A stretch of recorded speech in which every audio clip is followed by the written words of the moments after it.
see that the ship is coming out of the goddamn iceberg, chat, and it flies away. And meanwhile, Lois Lane's like, my insides have been fused together. I'm an abomination. It's like, just he cauterized too much, chat. She's not doing too good. Hello, I just wanted to thank you for clicking on my video, and I wanted to let you know not only do I create content on my YouTube channel here, Class in a Glass, but I'm also on Twitch where I play single-player games, multiplayer games, I do movie reviews, cartoon reviews, and a whole bunch of other stuff. Also, it would be a big help if you can check out my Patreon where you can gain access to audio commentaries, reactions, and the ability to submit questions for my podcasts and videocasts. And all that content can be found in the links below. In the meantime, enjoy the video.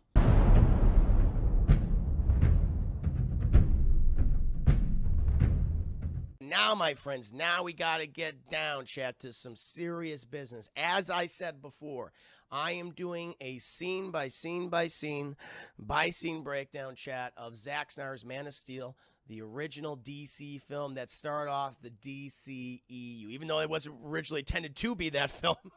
It wasn't that. It was kind of like a Frankenstein universe put together by Warner Brothers executive chef, but it is indeed looked upon as the first film in this franchise. Now, chat, as you know, I typically like to ask you a question before we go ahead and start reviewing this movie. I'm gonna talk about like just this Superman in general, you know. And then we'll start talking about the movie itself and the various scenes and everything, go into very vivid detail, again, scene by scene, all that shit. But, chat, how many of you have seen Zack Snyder's 2013 film, Man o' Steel? Man o' Steel. How many of you have seen this, chat? I'm very curious. Chris, for the next song. Indeed, put me in there. That was me. That was me. And then they changed my design. It was terrible. Mauricio says, me, Chris Ayers, multiple times. Cassidy saw it in theaters, thankfully free because I worked there. I think I saw it in theaters very late at night. I remember liking it, never saw it. Now I think it's okay. DT largely seen it, enjoyed parts of it. My favorite Superman movie, says Judas. Matches luck, KDE. I'm a Henry Cavill stan, so I have many times. There you go. Watch out, Bat Shields. V raises hand, seen it. Seriously, unfortunately, yes. And some I have. Haven't Savior. I haven't seen it since it was in theaters. Hamilton Burger.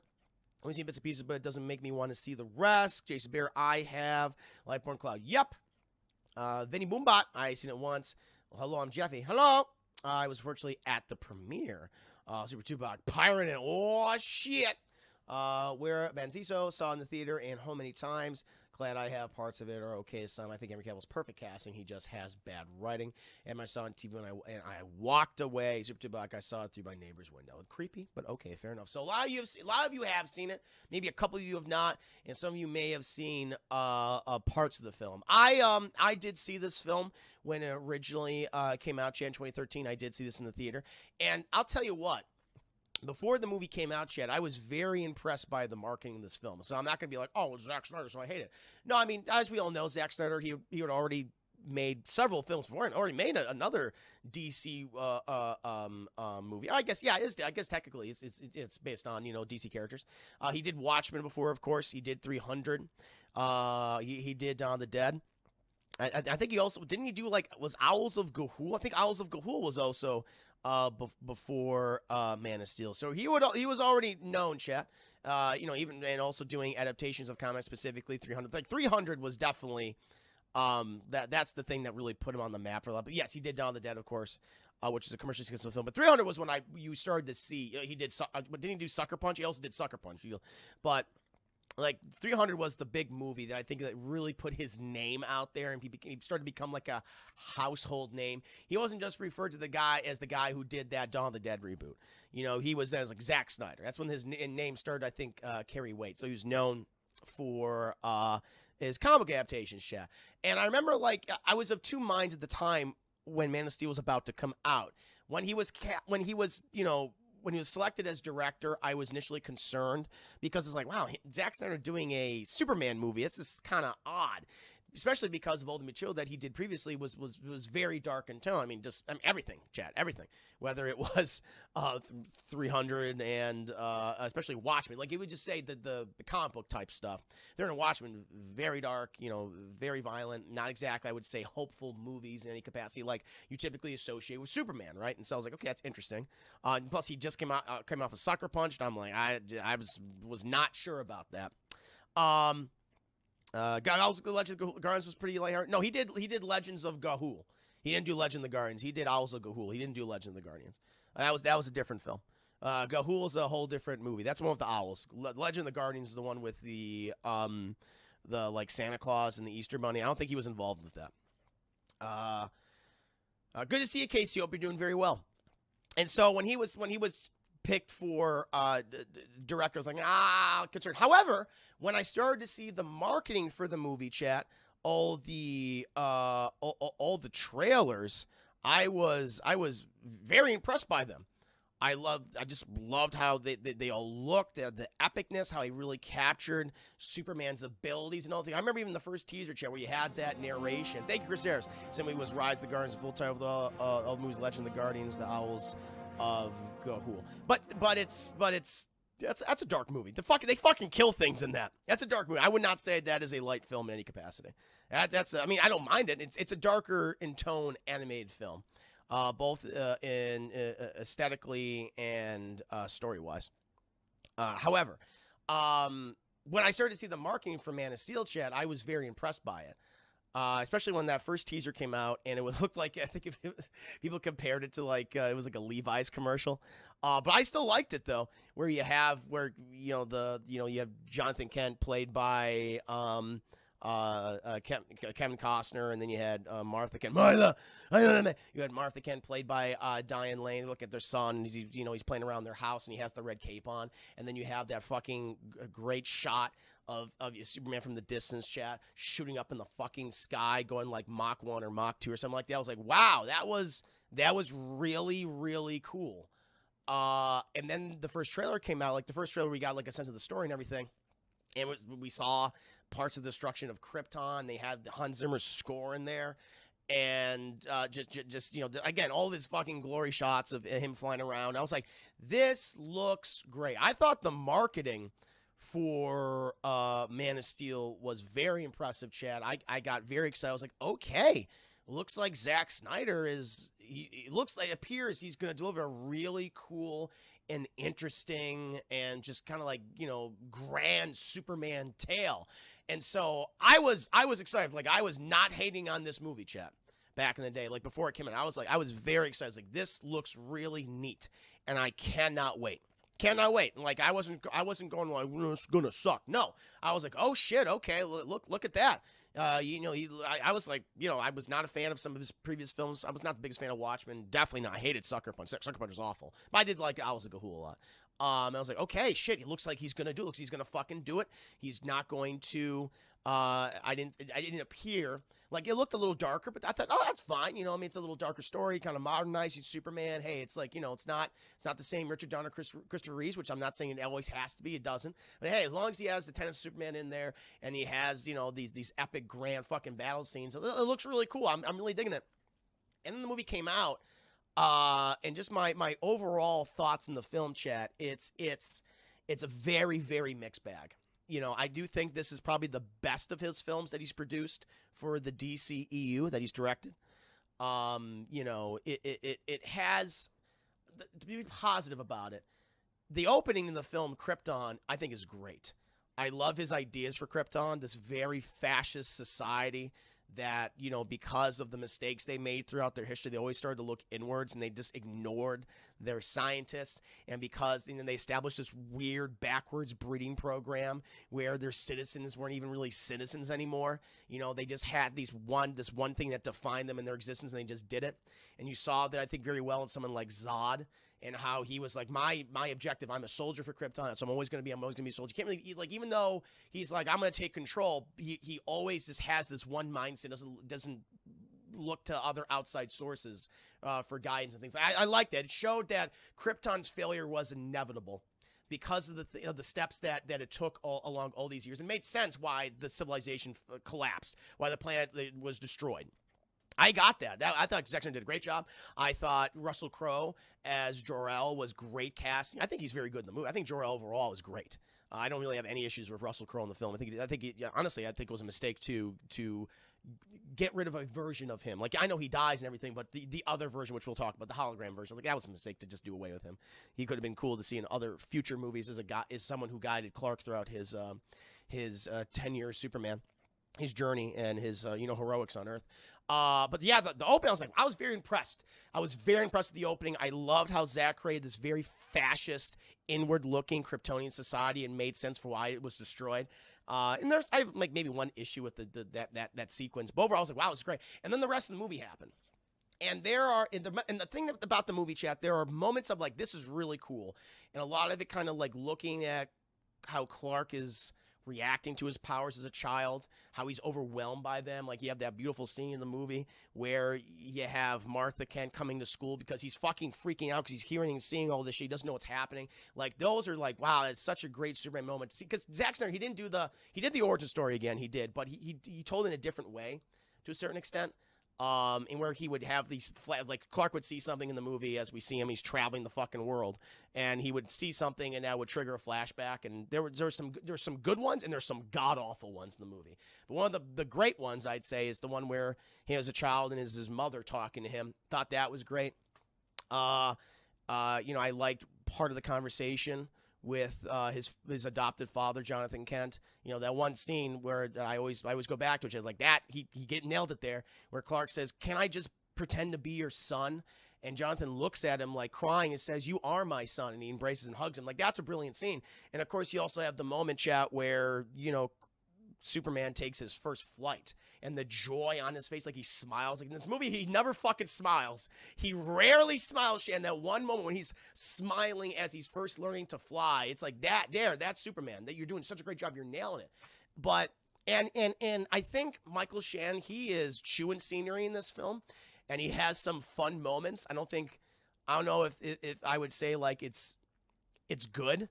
It's like you have him saying dialogue like, "I will find him." It's like, I don't know if I would describe that as a good scene because he is overacting his ass off, or just saying dialogues like, "Release the world engine." It's like, but it's fun. I compare his performance to something like William Dafoe from Spider-Man. It's like, I don't know what you're doing is great, but it's so over the top that I'm just kind of entertained by it. It's that kind of performance, chat, for me. But other than that, the thing that I take issue with, chat, is that the film is so overwhelmingly somber and sad and just melancholy. It's just like, fuck. It's like nothing in here is like with the occasional scenes, these very sporadic scenes, sprinkled in the film. It's never fun to me. It's never fun. And even when like we get to the ending with the last I think at the end of the second third and all of the third, it's just one action scene, and that's in the movie like, okay, you fucking lost me here, where it's just Superman who could give a shit less about saving everybody and throwing people through buildings, and the death count in this film, chat, the overwhelming casualties in this film is just like, this is just egregious. It just feels like disaster porn. That's all it is. Like, let's show as much as, like, I feel like Zack Snyder wanted to capture like something akin to 9/11. We have these buildings falling on top of people and things, and I don't know, but it's like, okay, I get that. Like, you get the scale, you get the spectacle of it all, you get the horror of it, but the fact that Superman seems so unconcerned about the fucking destruction he's causing at the end of the movie, it's like, this is just egregious to me, and that's where I really start to resent the film. But I don't outright hate it. There is a number of things I really like, but it's just, I'm just like, wow, you kind of missed the point of who Superman is. And of course, they try to address it in their own way in BVS. But the thing is, with Man of Steel, at the end of the day, chat, as I've said before, like, that first movie, there's still stuff you could salvage from it. There's still stuff you could salvage from it. You can it's like, okay, the foundation is wonky, but you could still go off and you can continue doing interesting movies based on what you already have. Like, there was a way to fix this. They just didn't do that. They just did not do that. Sadly. And they if anything, Zack Snyder doubled down on everything he did in Man of Steel with Batman v Superman. That's kind of my general thoughts on the film, chat. Like, I have, there are some good parts in it that I really like. There's some really interesting ideas that I think are well executed. And there's a lot of stuff that just does not work, that I think just comes from an individual who has a fundamental misunderstanding of the characters he's working with. Also, there is zero chemistry between Henry Cavill and Amy Adams' Lois Lane. I never for a second believed that these two would fall in love. I think that's a big issue, especially when so much of the movie focuses on them. And what the fucking kissing at the end of the film? It's like what? I just don't buy that for a second. Thank you, by the way, to Alex Bell for the host. Welcome, the YouTube editor extraordinaire. Hope you're doing very well. But I don't hate this movie, chat, and I'll go into more vivid detail about why I do not hate it. I think I said before, it's the best of the Zack Snyder DC films.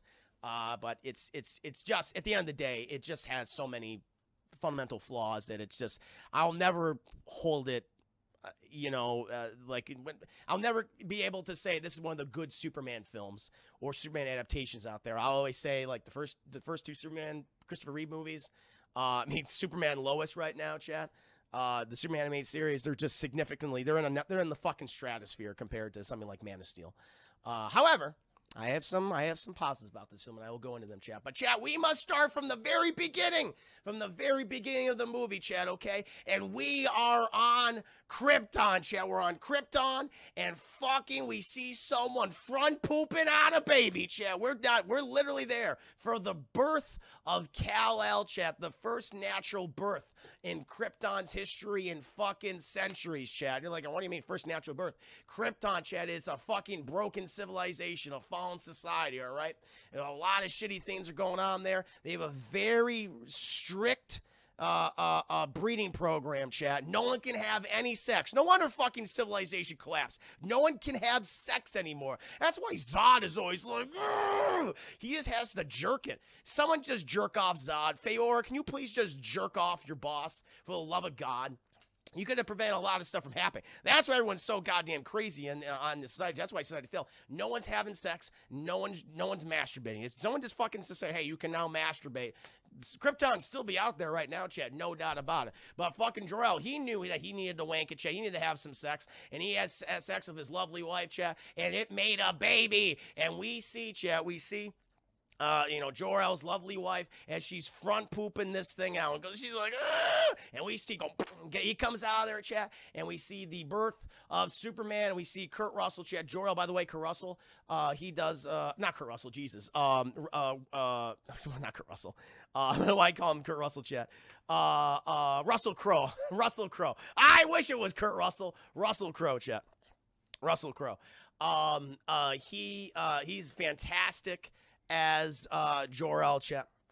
Kurt Russell would have played way differently. That would have been awesome. I think Kurt Russell would make a great Jor-El. I think it would have been a lot of fun. But he's fucking holding his newborn son, chat. We're going to call him Kal from the House of El, chat. Kal from the House of El. And he's the first natural birth in Kryptonian history, chat. And he gives him the wife's like, yeah. And he's like, prepare for the thing. I got to go speak to the council because Krypton, chat, is dying. He goes to council, all wearing these funny suits. They're wearing these big, derpy, giant hats of like these, I don't know, I mean, I'll describe it, chat, but like these wires, these little fucking wires that stick up and they're all like shaking all the time, look like a bunch of bobbleheads. We also see some of Krypton's very different take on Krypton, chat. It's a more like natural looking environment. It's not the Richard Donner Krypton, where it's like a giant fucking ice planet and crystals and shit. No crystals in this movie, chat. Like, Donner kind of set that, like, crystals is going to be a big part of, Kryptonian society. It's like, no, you don't really see that. You see kind of like metal. It's more like a metally environment. Very, a lot of earth tones on Krypton. Yeah, like, their little communicators are like the little faces. Remember, you see those, like, those little toys you give to kids, like there's the bunch of like steel pins, and you put your hand in it, you can make your shape in the hand. All their technology looks like that, chat, where it pops up if you're watching something. It's like these little metal guys or something, or like these little faces, and they come out like these metal floating like probes and shit. It's interesting design. But he goes there, and he's talking to the council. He's like, I told you not to harvest the core of the planet. Now, chat, like, if you're having energy, problems, like, on your planet, the last thing you should probably do is harvest the core of your planet. That just seems wrong. Like, when you say it, you're just like, we're going to harvest the core of the planet for resources. It's like, that's probably not a good thing. And the Kryptonian Council's like, who gives a fuck? Who cares? And he's like, because you fucking doomed us, all right? Krypton is doomed. And they're like, well, there's a bunch of climate deniers, chat. They're like saying, it's like, who cares if we ravage the environment? We're all going to be okay. Just denying the bull fucking hard facts. They're right in front of their goddamn faces. They don't know what they're doing. They don't know what they're doing. And you know, Russell Crowe, at this point, good old Jor-El, is like, well, you fucked it up. He's like, well, what are we supposed to do now? He's like, are we supposed to evacuate? Can we evacuate? He's like, there's no time to fucking evacuate. Plan is due. By the time we would escape, we'd lose everything. We don't even have the resources to sustain ourselves. It would be nigh impossible, but there is a chance.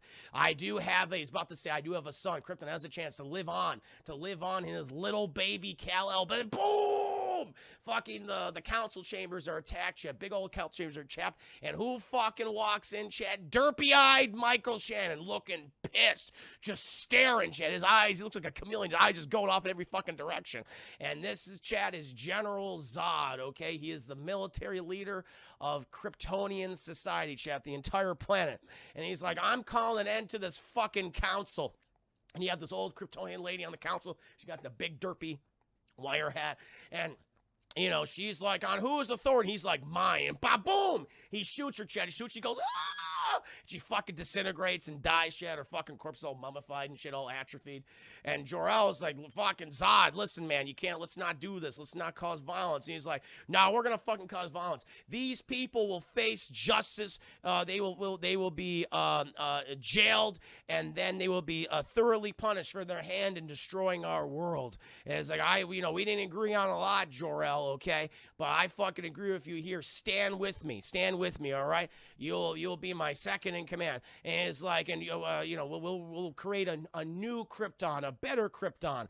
And he's like, and we'll destroy the bloodlines that decimated our world. And Jor-El goes up to me. He's like, and I guess the bloodlines that will inherit our new will be judged by you. You're like, you have control of that thing. It's like, listen, Jor-El, do not oppose me or you will face my wrath. I love my planet. You love the planet too. Let's not fuck around, all right? Okay? And Jor-El's giving that stink eye chase. Give him that stink eye. And he's like, all right, take him away. I have use for you, Jor-El. You and your lovely wife. And he starts walking. He starts fucking walking and everything. And you have the guards, so you walking Jor-El away, but he bamboozles him, chat, because not only is Jor-El, chat, a scientist, he is a fighter, he is a soldier, much like Zod, and he kicks these two guys' asses, chat. We see fucking was it Laura? What's his wife's name? Laura. I think his name is Laura. And she pops up and she looks like, the fucking pins that come out like that metal, like a metal image and things, like interesting. And she's like, husband, look out. And he fucking kills everybody. He nails it. Jay nails it. He's like, I gotta go get the codex. And she's like, the codex? He goes, yes, it is the lifeblood of our world, chat. So there's like his ancient Kryptonian skull. This ancient Kryptonian skull that has all of the DNA, all the DNA, chat, that DNA of all Kryptonian, chat, but it's in the birthing pods. It's in the birthing pod C. That's where all the Kryptonians are assigned their function, chat. You're either going to be a laborer or a soldier or a scientist. This fucking weird, like, ape-like skull, this ancient Kryptonian skull, dictates that. And so he's like, I gotta go ride my dinosaur from Avatar, chat. So he calls his dinosaur, chat, good old, Kokua the dinosaur, chat. I'm gonna go get Kokua. And so Kokua's like, Kokua! And Kokua flies down, chat. Good old Kokua flies down. He hops upon Kokua. But meanwhile, great scenes here. All this action is very good. All a very, very good shape. You can see the war between the Kryptonian loyalists to the Council, and you also see Zod ships, Chad. It's a Kryptonian civil war. Halaka, I knew it was like something like that. Halaka is his dinosaur. Thank you, Casey. Halaka. And so he gets on Halaka, Chad, and he's like, this is straight from Avatar. Zack Snyder totally stole this, but that's fine because it's working. And he's flapping around. He's avoiding all those fucking ships as they're blowing the shit out of each other, Chad. And eventually, Halaka, he lands near the birthing sea, and he fucking goes inside there, Chad. He fucking goes inside the birthing sea, and we see all these little floating fetuses, just like, I'm just a baby. It's just floating everywhere. It's just floating, and he's swimming past all the. He holds his breath for a very long time, and he's floating past all the birthing pods and shit. And these little robots are like, these little hentai robots are like, plucking the babies out like little seedlings, and they're taking them away. Chat, to be born, to be birthed and shit. And he goes inside this weird like vagina chamber. He goes inside the vagina chamber, chat, and he takes the codex. He takes the little monkey skull, and then it goes wee woo, because you cannot remove remove the monkey skull from the vagina. And they're like, oh, that's not good. And he fucking gets out of there, Chet. He dives out of the vagina chamber, right? And he goes back in the birthing pod room, in the birthing seat. And he comes out. And then fucking Zod's people are like, you're fucking Jor-El, you must release the codex. You must release the codex or we'll fucking kill you. And he's like, and they shoot at him. He's like, and he jumps off. This is a good shot. He jumps off the by the way, Russell Crowe looks fucking great. Like, I know he's putting on a lot of weight, and we can do whatever the hell he wants, man. I mean, he's an older gentleman now, but he looks really good in this movie. He lost a lot of weight for this film. He looks fucking svelte, Jay. Looks fucking svelte, very slim. He's rocking it, Chap. But he jumps back on Hakula. He drops back on Hakula, Chap. But Hakula gets blasted, Chap. The poor thing, the I don't know if it's a girl or the male, I'm not sure. But Hakula gets blasted, Chap. She's like, oh! But she's trying to carry her master, Jor-El, back to his domain, Shay. He lives in a fucking giant observatory, right, with his wife, Laura, whatever her name is. And eventually, poor Haluka, I always thought this was so sad. Haluka just fucking crashes down the ground, Shay. Haluka don't got much time, Shay. Haluka dead. And he runs in there. He's like, okay, Jesus, okay, Christ. And then we see, Laura, or Lana, what the hell her name is, and she's got the little baby Kal-El. She's like holding him, and he's like, we gotta prep it now. We gotta put him in the crib. And they put him in the crib, and they put the skull, the fragment or whatever it is, Jet, the monkey skull, Kryptonian monkey skull, above him in this like gravitational field. And we gotta put the monkey skull inside the baby, and then go beep bop boop, and the monkey skull is like becomes microscopic. Chad, it's broken apart and it's put inside little baby Kal-El. It just goes right inside of him. And we also, I don't know what it is about this in Superman films, but why they want to show us baby penis or toddler penis. Like even in Christopher Reeve Superman, chat, we see the like a toddler with like a dick right there. I want to see that, but it's like prominently featured. It's like I don't really need to see that anymore. It's just there it is. But we put the monkey skull inside the baby, and they're like, and Laura, good old Alana / Laura, whatever her name is, Jor-El's wife, she's like, I don't want to give him away. I don't want to send him off. He's like, we need to send him off, okay? She's like, where should we pick? And he picks Earth. And she goes, those people are fucking savages, Chad. Now, this is the thing where apparently, like Krypton's destruction is thousands of years in the past compared to our own. And so the fucking who's walking around are basically just man-ape people. And he's like, all right, shit. But we got to send them there. She said, he'll be an outcast. They'll want to kill him. He'll be a god to them. He'll be a fucking god to them. He'll be great. He'll be great. But we got to put him in the fucking spaceship. And so, she kisses the baby, kiss, little baby kiss, and he gives him the Jor-El. And Jor-El's like, you will be so good, son. I love you. Kiss. And he put him in the fucking thing. But the thing is, though, shit, his observatory, is being attacked by Zod's forces. They came there to get the codex. And Zod, he's outside. And apparently, they're scanning the fucking observatory, chat, and they say, we are detecting a launch of some type of vehicle. And he's like, stop that vehicle from launching. And so they go inside. And Jor-El's like, okay, I got to fight Zod. You make sure baby Kal-El, he gets out of here. And, fucking Jor-El's wife's like, no problem. Lana's like, no problem. And so then Jor-El, he puts on his, by the way, they wear like this very thick medieval looking armor. It's very spiky, very large. I don't know how the fuck you move around in that thing. But geez, it looks like so big. It looks like Gears of War armor with extra layers. And so Zod goes in there, he's like, what are you doing? He's very mad. And then fucking Jor-El appears, and he goes, we have had a child, Zod, a natural born child, the first in centuries on Krypton. And fucking Jor-El's like, this is heresy. You can't have the sex. He's like, Zod, you gotta try. Just try with Feora. I'm sure she's open to Feora. She's simping hard for Zod. Feora is probably one of the best things about this movie, chat. Feora kicks ass. But Zod's like, no, and I will find him. And he's like, Laura, do not. And then fucking Laura's like, do not do the launch. But then Jor-El and Zod start fighting, chat. They start stabbing and shooting and guns and everything. They have like these laser proton plasma pistols and rifles and things. But they start fighting. And eventually Jor-El, he gets the upper hand on Zod. He cuts his fucking face. He's like, and all that shit. And he goes down. And then Zod's appealing to Lana, saying, don't fucking, or Laura, don't fucking launch it, okay? That is Krypton's future in your baby boy. Don't do it. For the love of God, don't do it. The fucking, Laura's like, hell yeah, I'm doing it. Boom, she hits the button. Here's the Hans Zimmer, bum, bum, bum, bum, bum, bum, bum. Great score, by the way. The Hans Zimmer score in this movie is exceptional for Superman. Very, very good score. I'm going to sing his praises. It's fucking launch. He's like, ah! And he stabs Jor-El in the tummy. He's like, oh! And he falls down dead, Chef. Falls down dead because he stabbed him in the tum-tum. And, Laura's just like, no, my husbando. And Zod, he goes outside, and he's like, fucking shoot down that goddamn ship. But the thing is, they don't know, Chef. They've retrofitted Kal-El's little ship with a phantom drive generator. So it goes boop. It shoots off in the outer space jet, and Zod's forces are fucking captured. They're fucking captured by the Kryptonian loyalists. And he's like, you're in big doo-doo. You're in big trouble, Zod.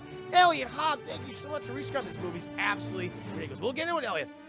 We'll go into it. There's things I like and things I definitely don't like. I actually like this scene. I like all the Krypton stuff. It's pretty cool. Katie, thank you for the 5-8. I sent for Zod too. Right? He's a handsome man. He's a authoritative figure. Something about being stabbed. He got stabbed in the tummy. Lightborn Club. Right in the tum-tum. Oh, but thank you so much for your generosity. Thank you, Katie. Thank you, Elliot Hobb. But the fucking little Kal-El space goes boop. It phantom drives, hyper drives out of there, chat. Just like the Star Wars. And Zod and his compatriots, they're all arrested by the Kryptonian loyalist, chat, and they're taken to trial, even though the plant's about to blow up. They're like, we have to follow protocol. It's like, that's why you fucked up, because you're still doing the same goddamn things you've always done. It's like, this society was doomed from the beginning.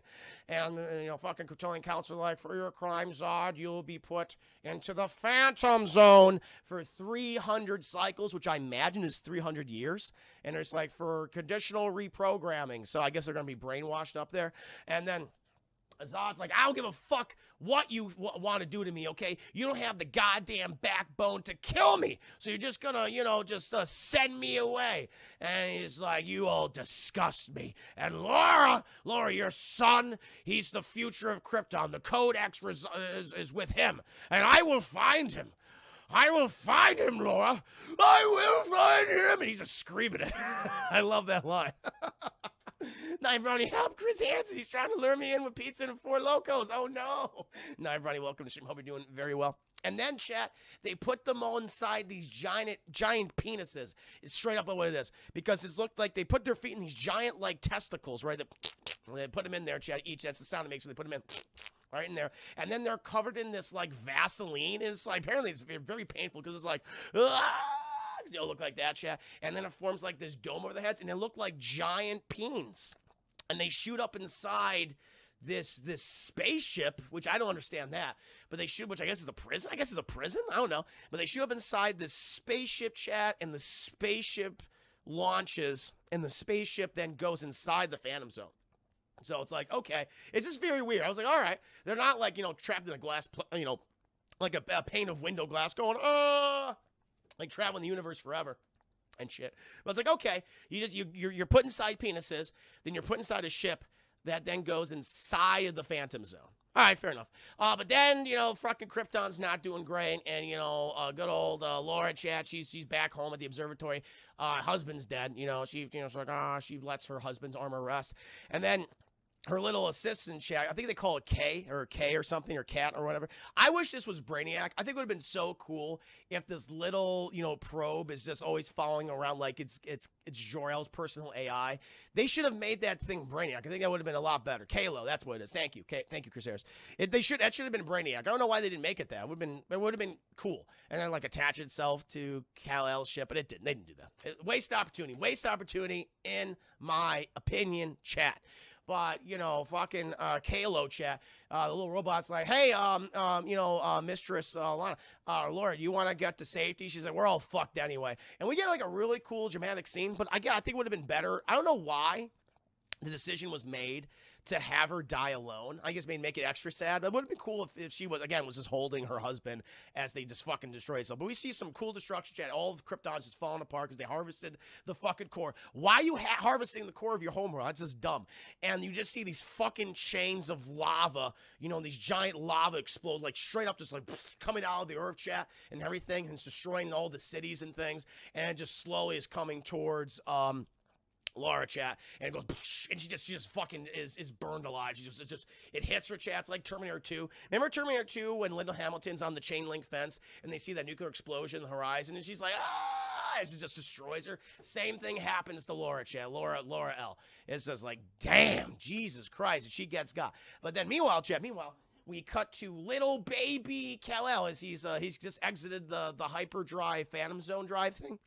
Comes out around Jupiter, chat, or no, Saturn, because you see Saturn's ring, and he's heading towards Earth, chat. You hear the bum, bum, bum, bum, bum. Hans Zimmer score, excellent, chat. He's hurtling towards Earth, and that's when he enters America, chat. Little, middle America, flying over a farmhouse, chat.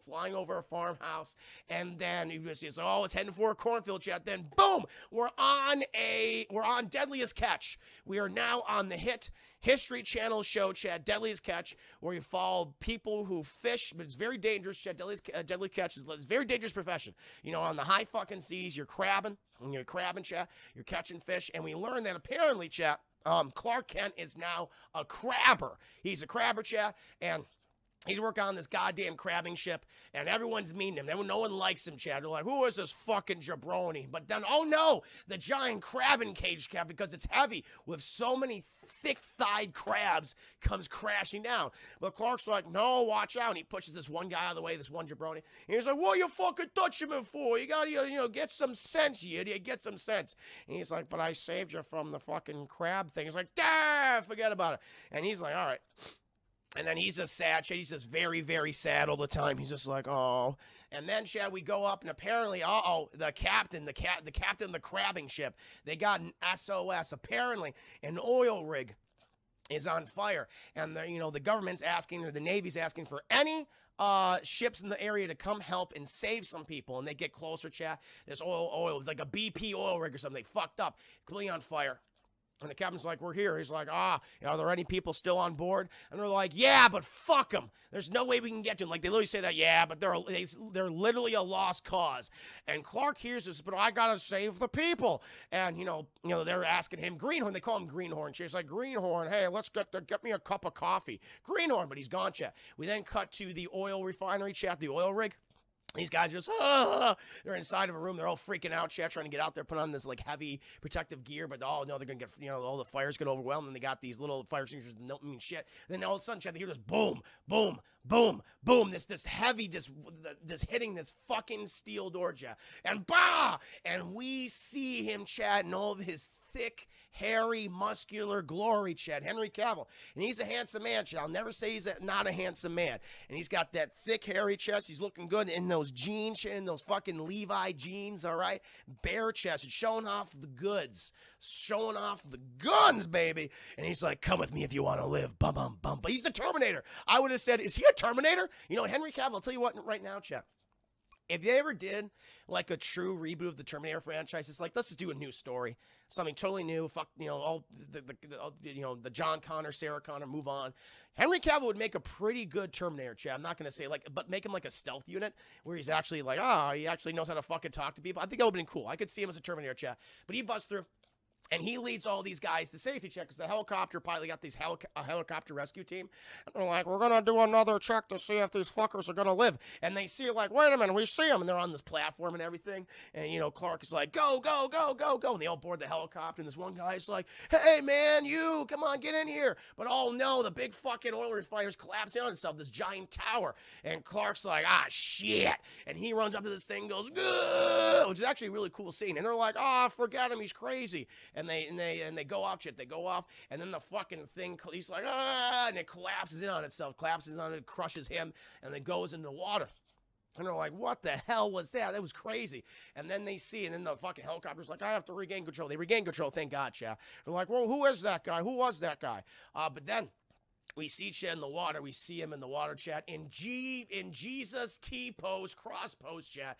Just floating there, just going, and he hears whales. Whoa! Hear whale sounds, chat.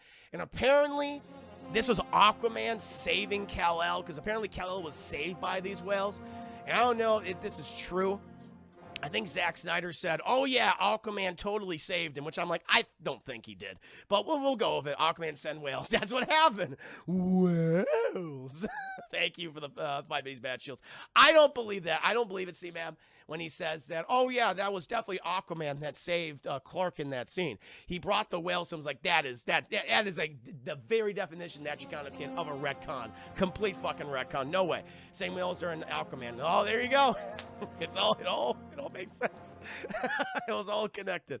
Unless Jason Momoa was saying, "My man," then I don't believe it.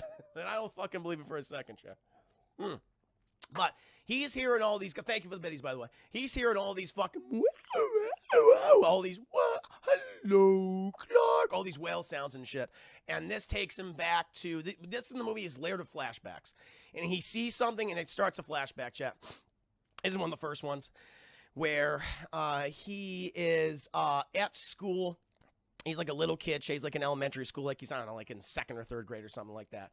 And his teacher is like, Clark, do you know who found, because she's asking people questions and everything. She's talking about like the founder in Kansas, the state of Kansas. He lives in Kansas, lives in Smallville. It's like, does anyone know who the founder of Kansas was? Clark. And Clark's just like, because he's growing older, chap. His powers are starting to come out. And this is one of those scenes I talked about. Like, I'll tell you right now, the opening scene, everything on Krypton, really good, except the whole, like, killing Jor-El and Laura not together. This is weird to me. But it's like, all right, whatever. It was an artistic choice. That's fine. It's still a beautiful scene. I like the Krypton stuff.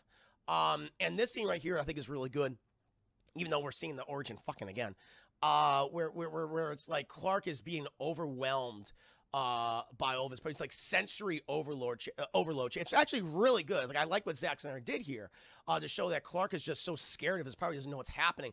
And when the teacher goes, Clark is, do you know the answer? And he's like, fuck it. And he's seeing, like, he's hearing all these other things outside, Chad, from miles away. He's looking at all these people, and he's seeing inside of them, Chad. He sees the teacher's heart, sees her skull, and he's just like, fuck, Jesus. And the teacher's like, Clark, are you okay? And he just fucking takes off running. He just takes off running, Chad, just holding his ears and closing his eyes, not knowing where he's going. Eventually just goes in the closet, and he's just trying to, like, all that shit.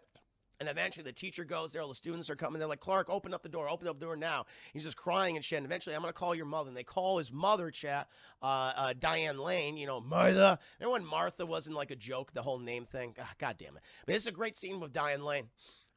When she goes there and he hears all the kids outside, he's like, he's such a freak. Yeah, his parents doesn't even let him play with any kids. He's such a weirdo. It's like, what's wrong with him? And he hears all this stuff, Chad, and he feels so sad.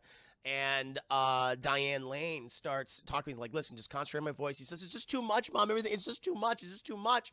And she goes, just focus on me, okay? Just pretend you're in the ocean.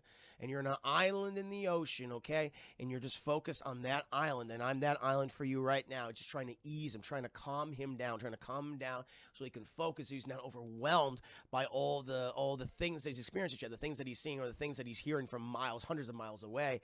And eventually he does. He's able to focus, and he focuses on his mother's voice and his mother, and he opens the door, and he's like, and he cries and shit. He's hugging him. Great scene, great scene. There's a lot of mean fucking ass kids in this movie, Joe. We'll get into it. But very good scene. And then it cuts. We're now, I guess, somewhere in Alaska. I assume. I guess we're in Alaska somewhere.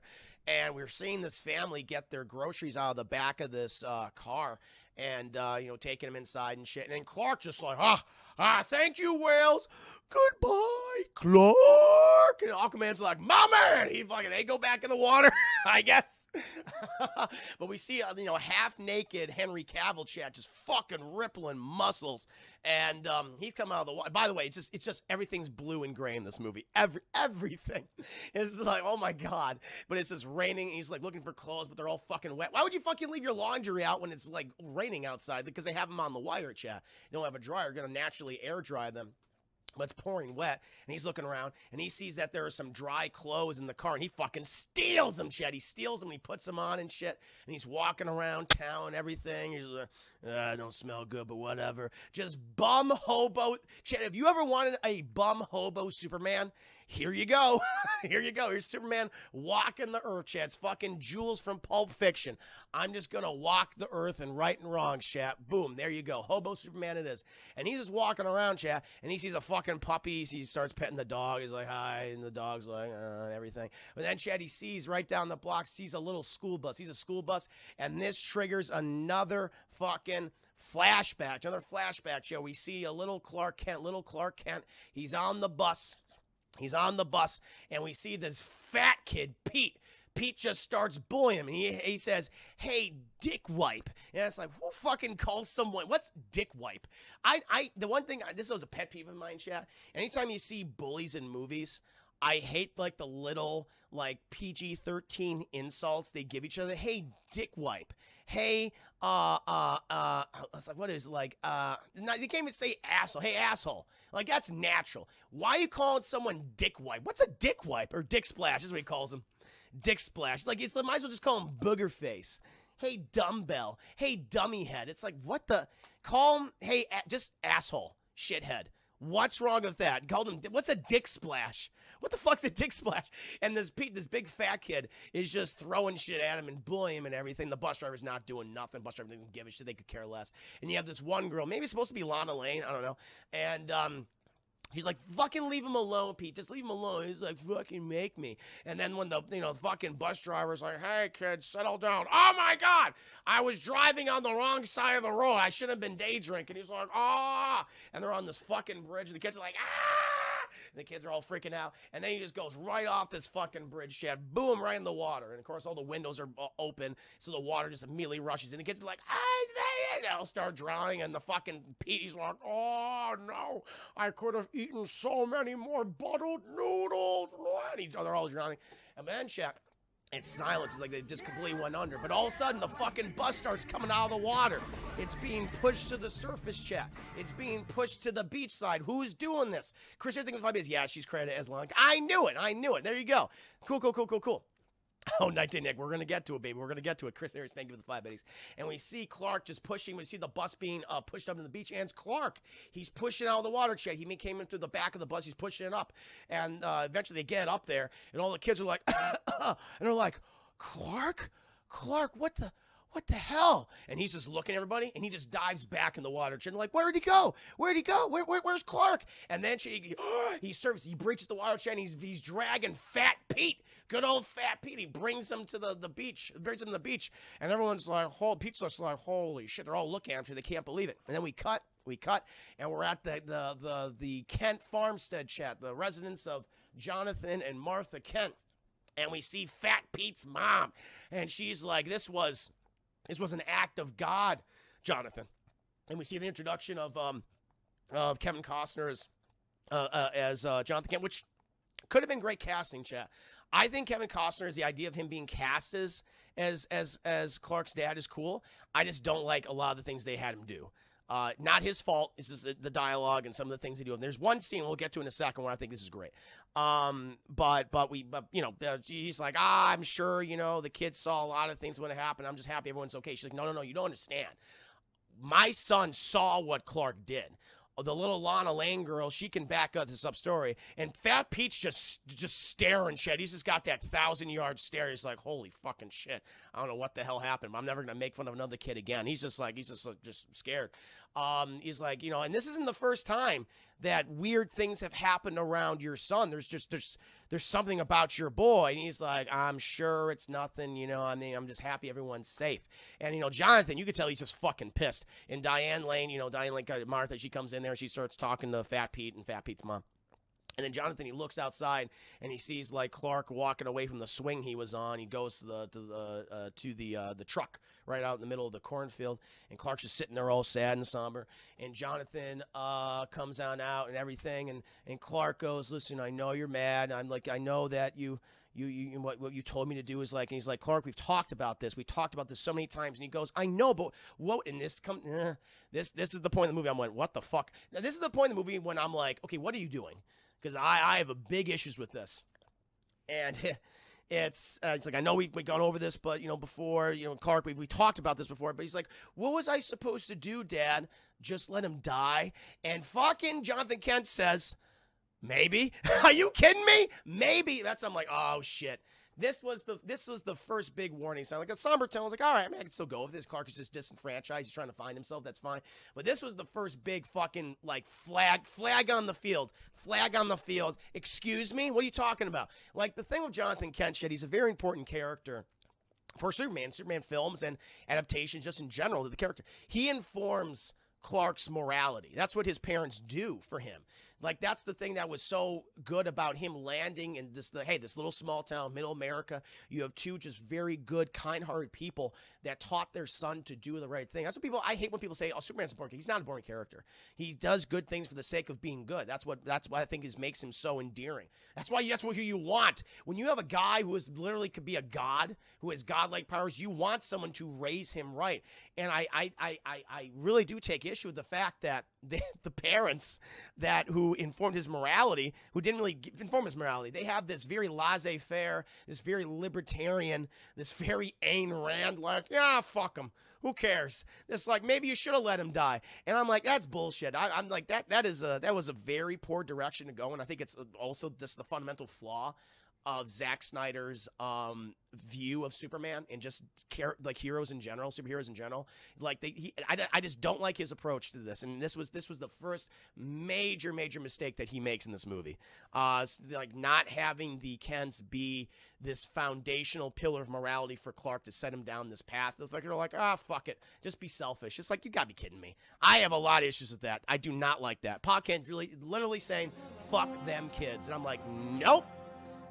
Honestly, mom would probably have the same view as Jonathan Kent. Well, that's what mom is. And she even in the Batman v Superman, she's going like, you can be whatever you want to be, Clark, you know, or nothing of it. Fuck him. I was like, yeah, I just don't like that. That's something I'm never gonna get over personally. Night Day Nick, maybe the guy who idolizes Iron Man wasn't the best choice to make Superman. Exactly. I just don't get it.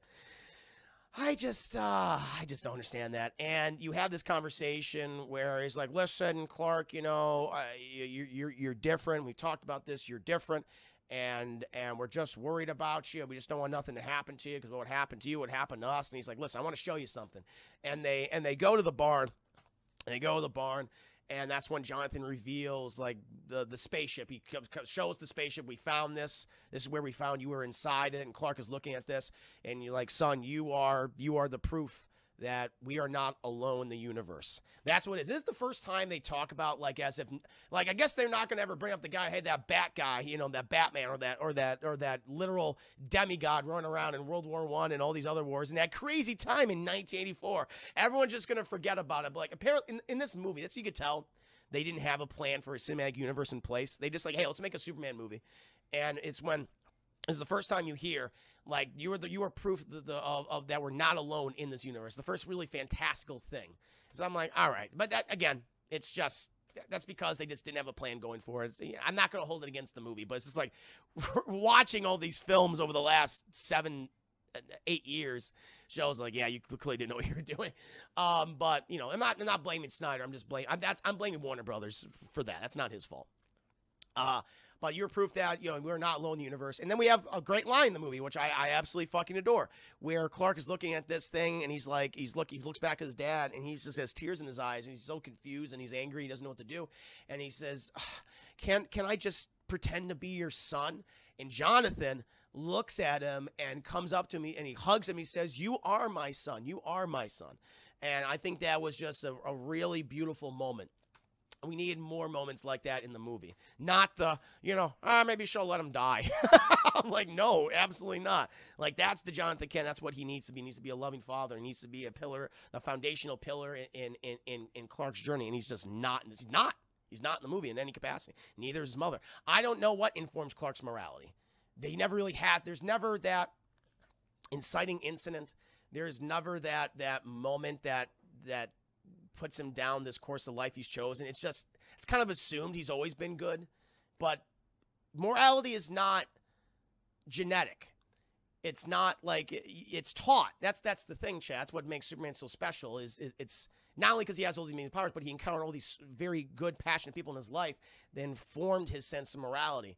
And he's just always been this way, but it's never been taught by his parents. And that is just fucking weird to me.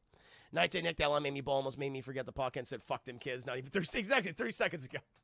So I get it. They know they're. I understand the view, because people have said, you know, this. Well, his parents just care about him. They want to protect him, and I get that. But at the same time, why then is Clark supposed to be this moral foundational, you know, pillar in the superhero community if he's never been informed in any way about having a good sense of morality? It doesn't make any sense to me. But whatever. We get out of that flashback chat, and then we're back in Alaska. We're back in Alaska chat, and Clark, he is working as a dishwasher at a little, you know, bar and grill chat, and he sees all these fucking people sexually assaulting this waitress chat, this server. You have this one guy, this one trucker chat, and he's just like, here, lady, and he's fucking slapping and grabbing this girl's ass, like giving a fucking handful. She's like, I told you to stop. And fucking Clark goes over there. He's like, hey, now, let's not play grab ass. Like, stop it. The lady told you to stop. And he's like, what the fuck you gonna do about it, man? Or I can do whatever the fuck I want. No, get the fuck out of here. And he fucking tries to push him, but but Clark just does not move. And he goes, whoa. He goes, whoa, Jesus. And the girls is like, listen, you know, goes to Clark like, he's not worth it. He's not worth it. It's okay. You know, and the guy goes, oh, why, you gonna fucking beat me up, man? Dishwasher, here, I'll give you something to fucking wash. You need a fucking bath. Takes the rest of his beer and just pours it on Clark's head. He goes, yeah, ha, ha, ha, ha, ha. And Clark's just like, I could fucking break you right now. I can punch you, and you would literally explode into little meat chunks. But he's like, I'm not gonna do it. I'm not gonna do it. And he just walks away, Chad, takes off his apron, just walks to the door. He goes, woo! And he also throws a beer can at his head. And everyone starts laughing. Why is everyone such bullies? Everyone's like, I threw a beer can at the back of his head. And everyone's like, ha, ha, ha, ha, ha. Like, people weren't even involved. It's weird. Also, we hear Clark, before he goes over there, actually, he hears two military guys talking. And they go, yeah, man, there's this big operation going on, like, right off the coast right here. And I just came down a little bar and grill and shit. Oh, it's crazy up there right now. They're looking for workers and shit because of this big deal that's going on. So Clark is like, oh. Apparently they found something in the ice chats. Like, he's like, oh. It's like, interesting. What does it has to be? Maybe it's extraterrestrial nature? And so Clark goes outside. Then later, chats later in the evening, and that fucking guy who was grabbing that girl's ass, he walks out. He's like, well, time to go on the open road. And he goes outside to see his truck, Chet, you know, has his keys with him. And his truck has just been completely fucking destroyed, Chet. Has these goddamn trees just stabbing every which way direction. So he destroyed that man's livelihood. But fuck that guy. People have problems with that scene. That's one thing I'm like, okay, I'll give Clark that. You know, fuck that guy. He was grabbing ladies' asses, Chet, without permission, all that shit. It's like, why are you doing that? That's sexual assault. You're sexual assaulting a woman. You deserve to have your fucking livelihood taken away, you piece of shit. So I give Clark a point for that. That's fine with me. I'm fine with that. He was a mega douchebag, and he deserved to have his livelihood taken away. And so then, chat, we cut, and we see this helicopter coming into the secret military base up in Alaska, chat. And it's landing, and who's walking out, chat? Amy Adams as Lois Lane. Tell you right now, not a big fan of Amy Adams as Lois Lane. Not because she's a bad actress. Amy Adams is a very talented actress. I just don't think, I don't know. I don't think Zack Snyder gives her a lot to do. She doesn't have that. There's something about Lois Lane, chat, where I want to say she's just, I won't say she's a hard ass or anything, but she just has that, she has a little bit of an edge to her, which I like, which I think is needed for the character. And I never feel like Amy Adams has that little bit of an edge.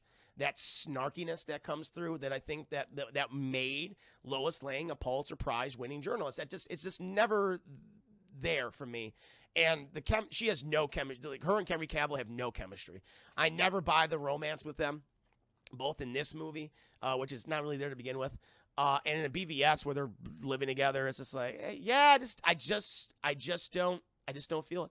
Margot Kidder is like, you don't want to fuck with her. Exactly. Margot Kidder has that. She has that edge. She has that snarkiness, what I think works with Lois Lane. And I also point to the original Superman animated series show, like that Lois Lane had that snarky and that snarkiness and that edge to her, which made what you believed. Of course, she would be able to get all these stories, get people. She's like the person who would get in people's faces.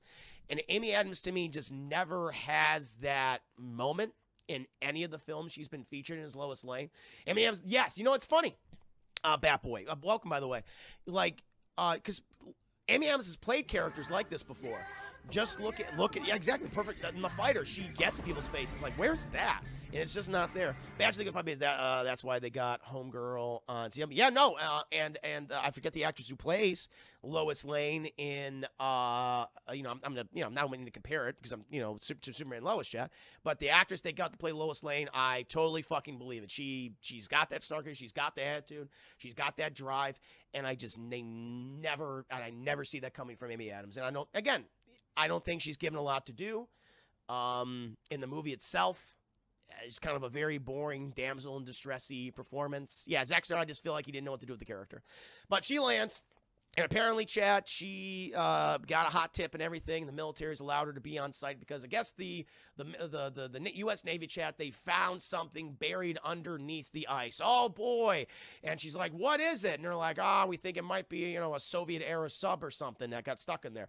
Well, these guys are talking about this thing's been under the ice for 20,000 years. So we don't think it's a Soviet-era sub. And they're like, well, we'll show you to your quarters, Miss Lane. By the way, we see somehow Clark has gotten onto the base, and he's working there. Now, this is a big plot hole. How the hell, again, they're just letting fucking American journalists go there for a secret operation. How did Clark how was he able to get work at this military base chat, like this very secretive project where they literally found an extraterrestrial object buried underneath the snow? I'm like, that's ridiculous. And he falsified all. Does he even have any information?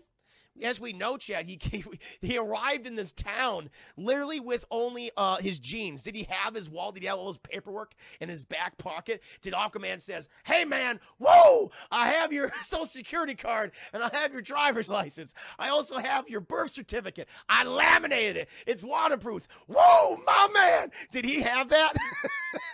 How did he get this? Because he's white. Maybe. But how did he get this job working at a secret military base? Okay. And so Lois Lane, we're going to take her to quarters, and it's basically this fucking storage room. And she goes, what if, this is such a weird line. I never want to hear this. What if I need to tinkle? And it's just like, I never want to hear someone say, where do I tinkle? I don't want to know that. And he's like, there's a fucking bucket. Also, Christopher Maloney from Law and Order SVU, he plays the colonel. He plays the colonel in this movie. And, he's like, there's a bucket in the corner. He actually, I like Christopher Maloney in the film. He just doesn't, again, he has a really cool scene. He has several cool scenes, but, I think he's kind of wasted. Also, you have Dr., what's the guy's name who played the scientist? He's the head of Star Labs. Who is this guy? He plays with Dr. Emil, I think his name is. Let me see. Dr. Emil Hamilton. Yeah, plays Dr. Emil Hamilton, who again is wasted. Dr. Emil Hamilton plays a big role in Superman movies. Chad, he was also in the in the Superman animated series and Justice League and all that. Actually becomes a villain later on. Funny enough. Just a lot of wasted potential, sadly. So that he's the one that discovers this thing is like 20,000 years old. But meanwhile, chat, Amy Adams, she's putting together her camera equipment. She's gonna go out and take some pictures that night, just of the facilities and things for her story, because she's a reporter for the Daily Planet. And she notices just fucking Clark just walking out there in a t-shirt and jeans. And she's like, the fuck is this guy going? And, going towards where they're excavating, right? Thank you for the 5 minutes. Richard Schiff, a.k.a. Toby from The West Wing, a.k.a. Eddie from The Lost World. Oh, it is Eddie. Holy shit, that is Eddie. Oh, Eddie was the MVP of that movie. Eddie was the MVP of The Lost World. He got eaten by those T-Rexes, though. He saved Jeff Goldblum and Julianne Moore and fucking Vince Vaughn. It was terrible. Good old Eddie. Well, I would have liked to have seen him, Chad, as Dr. Emil Hamilton. He's an important character for Superman's supporting characters. But he's like, who the fuck is this guy walking out there in a t-shirt and blue jeans in the middle of Alaska in the dead of winter? What the hell's going on here? And she goes on out, and she's over this fucking precipice, this cliff and everything, and she notices this big fucking hole that was just made. It's like melting. It's like, was there some heat vision used? And eventually, chat, we cut to Clark. And he has carved his way inside of this giant iceberg. And right in the fucking middle of it, chat, is this Kryptonian ship, which I guess is supposed to be, in a way, Zack Snyder's version of the Fortress Assault, which I didn't mind. I wouldn't mind if, hey, we're going to make it a ship instead of like, a crystal fortress. I think that's fine. I don't have any issue with that. I think that's cool. I mean, it makes sense, especially because of the fact this is based on his version of Krypton. It's like, oh yeah, it's a spaceship. Okay, that's kind of cool. And so he goes inside of it, Chad. He's walking around. Also, I forgot to mention, Jonathan Kent said we also found this little thing here. It's like this little microchip with the S symbol on it that that Jor-El also put into the spaceship, his little spaceship pod, the baby pod, launched to Earth. And Kevin Costner said he took it to Smallville University to have it analyzed, and they said this fucking thing is not on the periodic table. I have no idea what it is. And so Clark has always had this thing. I guess he kept it in his back pocket, chat, where he kept his driver's license, his social security card, and birth certificate when he got the job here. I don't fucking know, but he goes over there. And he's walking around everything, and he sees like a slot for it, chat. A little slot. He goes, whoop, and it sucks it right up, chat. And he goes, huh? And all of a sudden, this fucking probe droid's like, foremost target identified. Identify yourself. And he's like, this thing fucking attacks him and shoots out hentai. He's like, no, not the hentai. And it blasts him, chat. First thing that actually injures him because he can never get hurt, but it blasts him. He's like, ow. And he's like, what the fuck was that about? And this thing starts grabbing with mechanical hentai tentacles, and eventually slams the fucking thing in there, and it goes inside, and the probe droid releases him. He's like, oh, shit. And then he, turns around, and he sees just fucking Russell Crowe just staring at him from down the hallway, and he just walks away. He goes, hello? Hello? And he follows him, Chad, and Russell Crowe's just creeping, Chad, the whole time. He's like, over here, over here, over here. And eventually, he's confronted, chat, by Russell Crowe. He's confronted by Russell Crowe. And he goes, oh! Clark's all freaked out. He goes, hi, I'm your dad. He's like, my dad? Yeah, I'm your Kryptonian father. Krypton. What are you talking about? Let me tell you. I'm going to give you the broad strokes. I'm going to give you a cool PowerPoint presentation using our metallic-y television screens. And we see, I like this. He's explaining what happened, saying Krypton, we were a society. Krypton was a very powerful civilization. We colonized 100 worlds using world engines, right? We would terraform the atmosphere to our liking. But, we fucked up. We fucked up, and our society started to collapse on itself. Every time we terraformed the world, we just took too many restraints, took too much. We took too much and gave too little, until eventually we were just constantly looking inward. The council was fucking corrupt. Our military leader, General Zod, led a coup. Didn't work out. And I fucking had you, Clark, you and your mother. Your mother would be so proud to see you born to see you all grown up. She loved you so much when you were born and everything. She's dead, by the way. She died when she got blasted by a volcano. He's like, really? He goes, yeah. But the thing is, though, Clark, you can be a beacon of hope for the people. For the people. All right, you can, these fucking mud people you walk among, they can look to you and aspire to be you, right? You just need to lead them, son. You just need to fucking lead them. And he's looking around at everything, and it's like, wow, this is really fucking cool. And you've seen all the history, but oh no, here, wee woo. And Clark's like, what the fuck is that sound?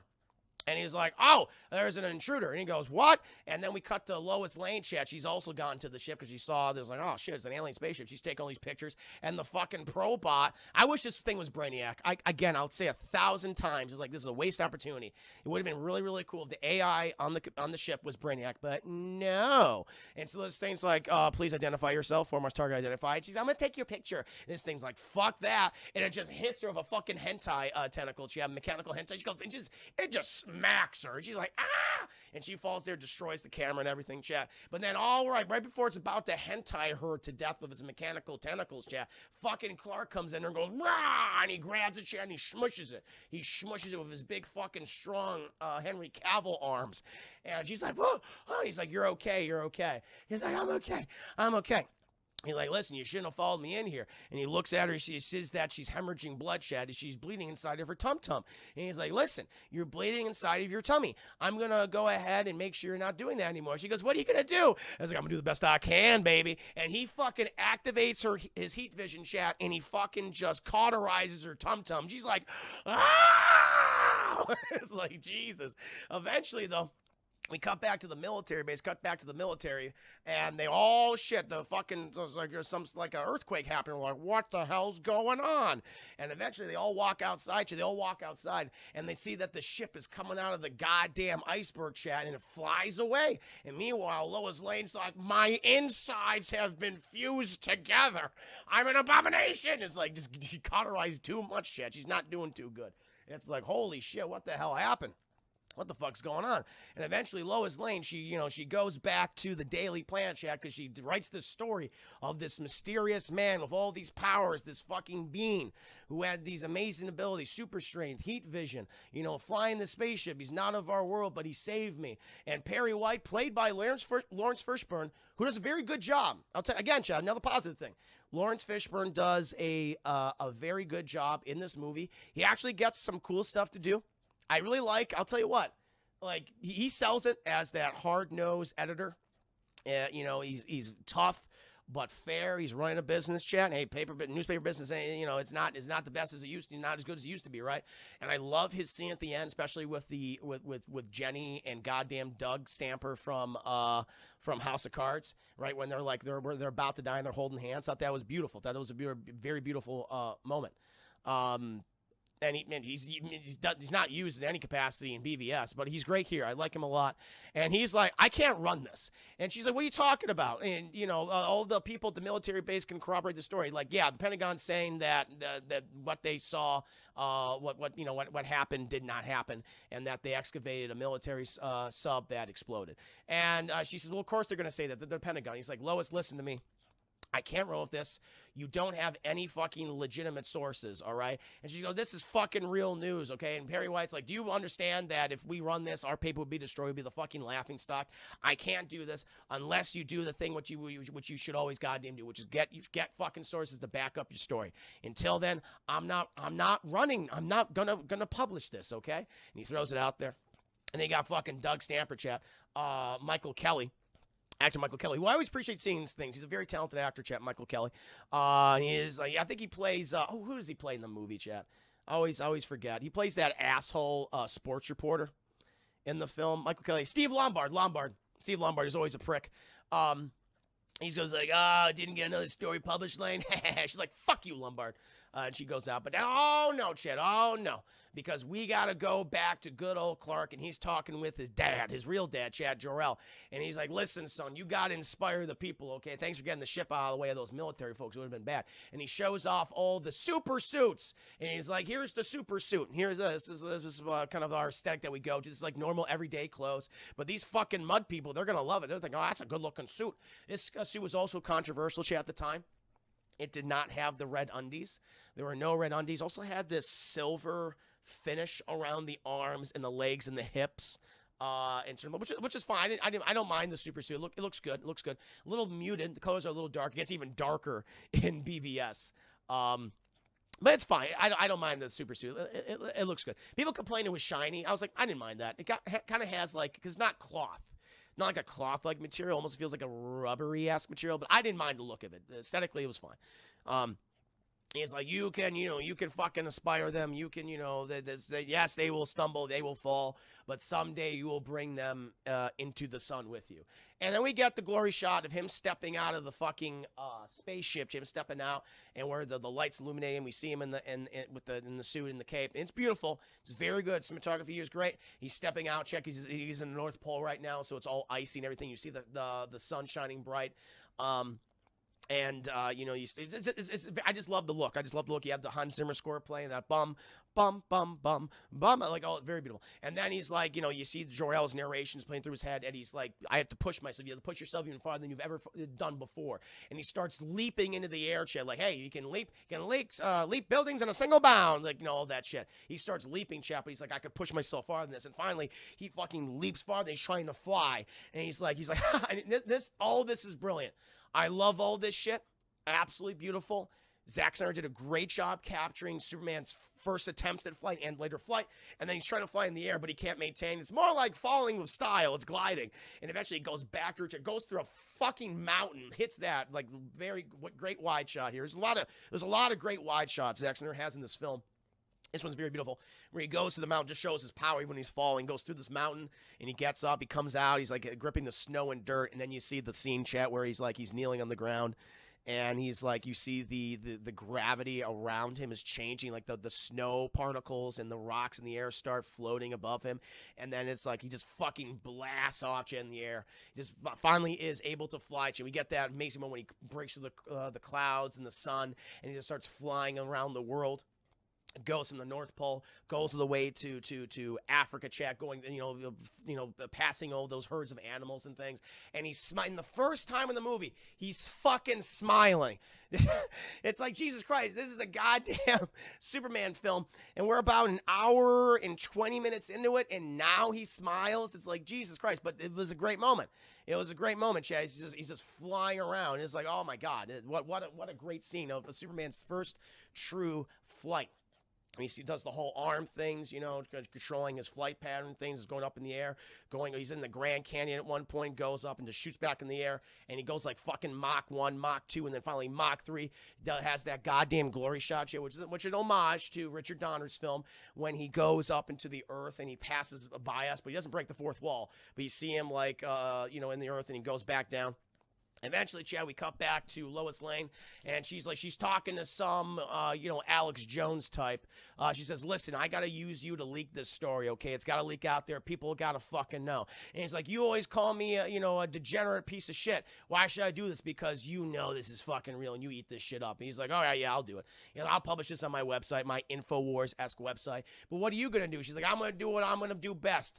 Journalisming. And she's going to do some journalisming, chat, and she's like, she's going to find out who this guy is, this super individual, chat, this person who saved her, this man of a super variety.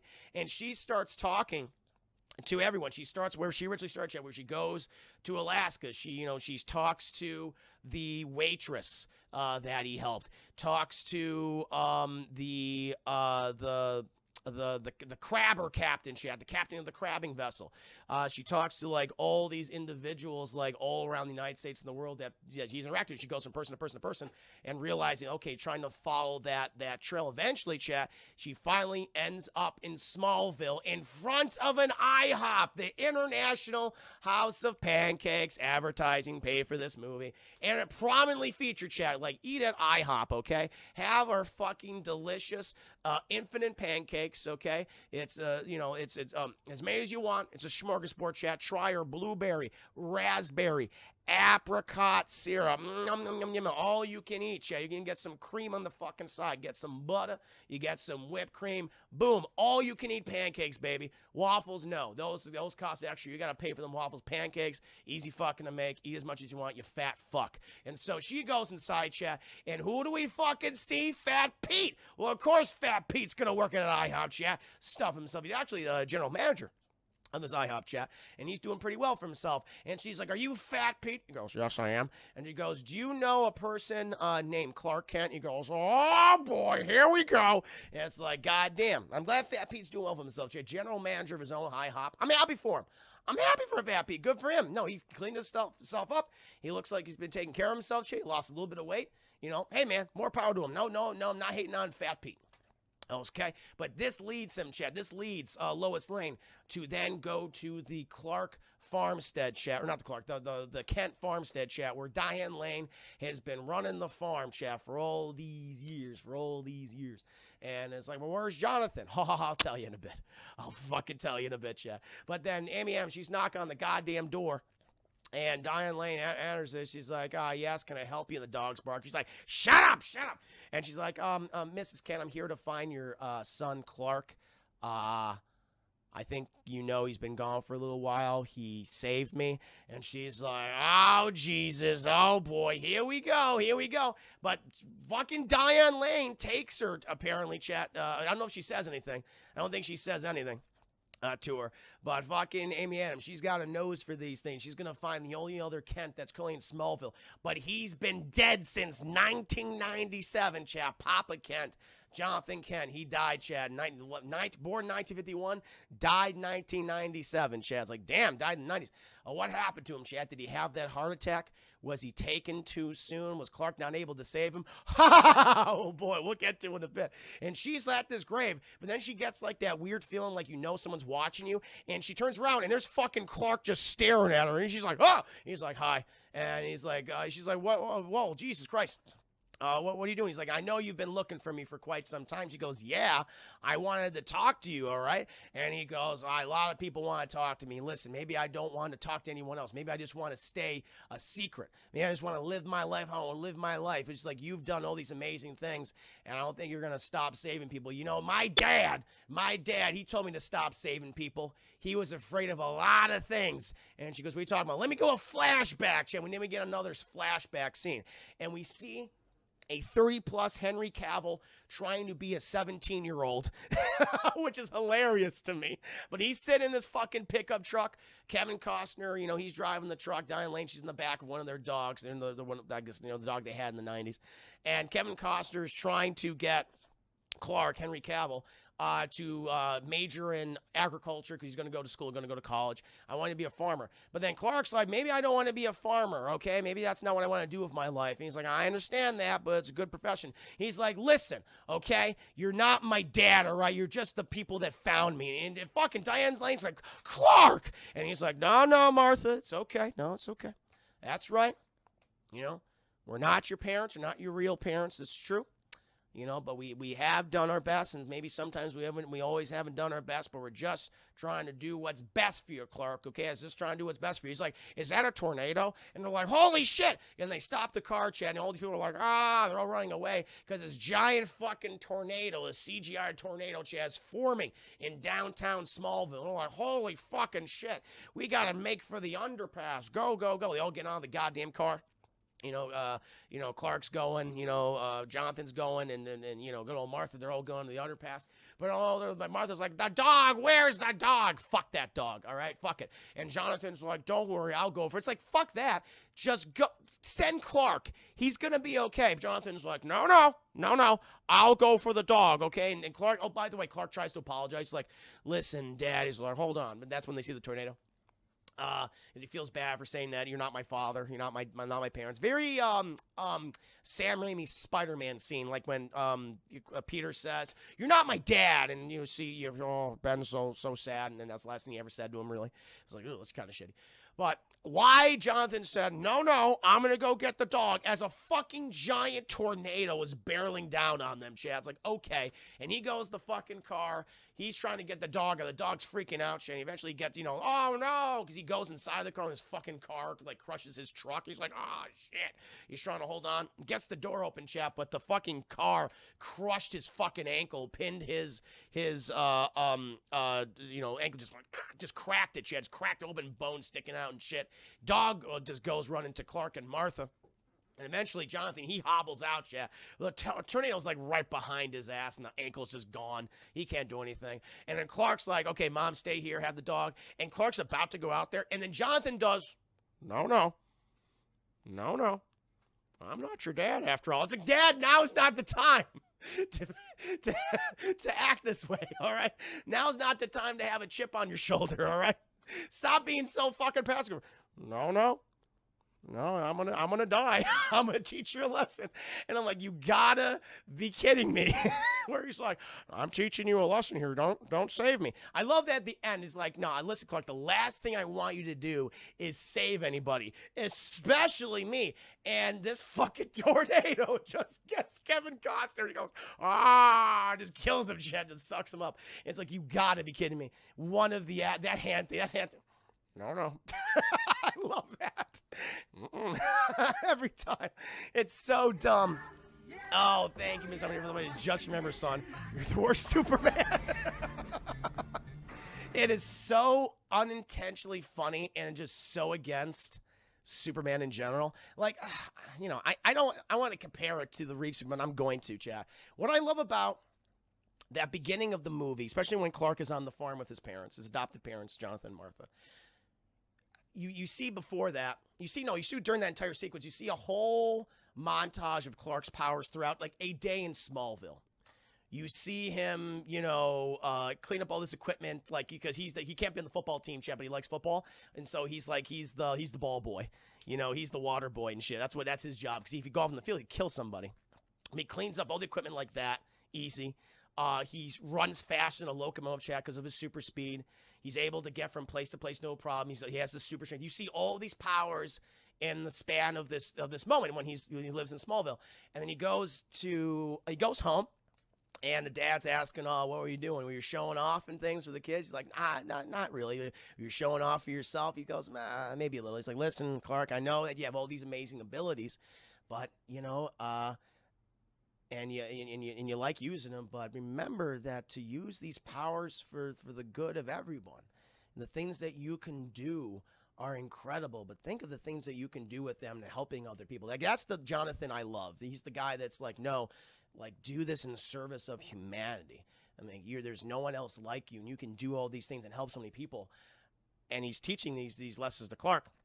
And Clark's like, okay, it's his humility. He teaches him humility, this humbleness that Superman's always had. Came from Jonathan, came from Martha.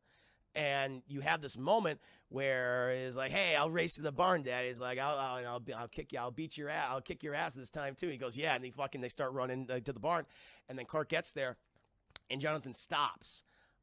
Because he's getting chest pains, heart palpitations. He feels it up his arm, and you just see the fear. I love the actor who played Jonathan Kent because you see it in his eyes, how he sells it, chat, and he collapses. He's having a heart attack, and Martha sees this, and Clark senses this, and he goes to his dad's side, and despite all the abilities that he showed, and this is what's so brilliant about that movie, all the abilities that he showed, super strength, super speed, everything, the powers of a god, he can't save his dad from dying of a heart attack. And his dad passes away. And there's something I just love that moment. It makes me, when I was doing my commentary for the movie, not too long ago, and it's on my Patreon, I get water every time because it's such a beautiful moment to me. It's so sad, but it's also beautiful because it shows the humanity in Clark. And how fragile human life is and why he wants to protect it. And that's why we think of the polar opposite scene of fucking Kevin Costner going, no, I'm teaching you a lesson. It's like, fuck you. Lesson to just be a selfish prick and asshole. And I hate that. And that scene is thoroughly ridiculous in my opinion. Thoroughly ridiculous. It's a complete, that's what, again, it's another indicator of like, you have someone who fundamentally does not understand this character. That person being Zack Snyder. Doesn't understand what drives Superman. Doesn't understand the moral pillars that informed his philosophy and his superhero role in this world. And it's very frustrating. I'd rather die than raise you, Clark. Exactly. It's just dumb. It's just fucking dumb. And so then after that, Lois was like, "Oh, cool." And then, Clark, he goes back to his mom because mom hasn't seen him for like years. I don't know, but he just comes back on a bus, playing with the dog and shit. And mom's like, Clark, hugging Diane Lane. Diane Lane does a good job in the movie, I will say that. She doesn't do all the dumb, like, Kevin Costner-esque, like, maybe I should have let him die. She does that in BVS, though. She does have that scene. It's like, fuck him, Clark, whatever. When she's hugging him, and he tells his mom, I found my people. I found my real parents. And you could tell she's happy for him, but she's also like really sad because she's been his mom. This scene was very good, where she's like, but I've been your mom for so long, and you say that you found your real parents, and you could tell it's eating her up inside. And he's like, the way he says what? He says like, what's wrong? He should have just said, "Mom, are you okay?" He says, what's wrong? I don't like the way he said, the tone he had. And she goes, I'm very happy that you found them. I just love you so much. You're my baby. It's a great moment. And they go inside and everything. Eventually, Chad, we cut back to the Daily Planet, and fucking Perry White is furious. He's furious because the story was leaked, and he's like, "Lois, you're fucking, you're gonna be put on leave, suspended with 2 weeks of no pay." Thank you, Chris, of the 5 biddies. Nothing in these movies leads me to a minor complaint. I have them. Curious to hear your thoughts on. I don't think Zack Snyder really knows how to age actors because outside of the gray hair streak, Maki looks exactly the same as she almost did 30 years earlier. True. I noticed that same thing. Watch me with Carla Gugino. Yeah, you're not wrong. Well, 97, it was like 97, so technically it was like 20 years. No, it's less than that. Because, I don't know. No, she looked younger when Clark was like a kid. I think she looked younger then. But, I don't know. I don't know if I agree with that. It wasn't too noticeable. It's not a complaint I have in the movie, personally. So I never really crossed my mind until you brought it up. But yeah, it didn't bother me. And the Kents have always been rather old. You know, they've always been like they're a married couple that always wanted kids but weren't able to have kids, and so they were always kind of a little elderly. It didn't bother me, is what I'm saying. But Perry White, he's pissed off because the story got leaked on that Alex Jones fucking website. And he's like, 2 weeks with no pay. And, she's like, okay. He's like, all right, fuck, what the fuck's going on? I'll give you 3 weeks. Well, why are you so? Because she's like, I just, I did my story and I reached a dead end. And he's like, no, you didn't. You were so passionate about this. What the hell did you discover? And she goes, listen, I know who this fucker is. And he's like, holy shit. The people, they would not go on record or anything like that. And he's like, okay, well, listen, this is a serious situation. We're talking about a guy who might be an alien. All right, this will change the way we think of everything. This will change the world, which again is weird because I'm not holding against the movie, but like this is already a world that's been filled with superheroes for a long time. But I just love it. It's like this is going to change the face of the world. Never seen anything like this. Extraterrestrial type stuff. Okay, sure.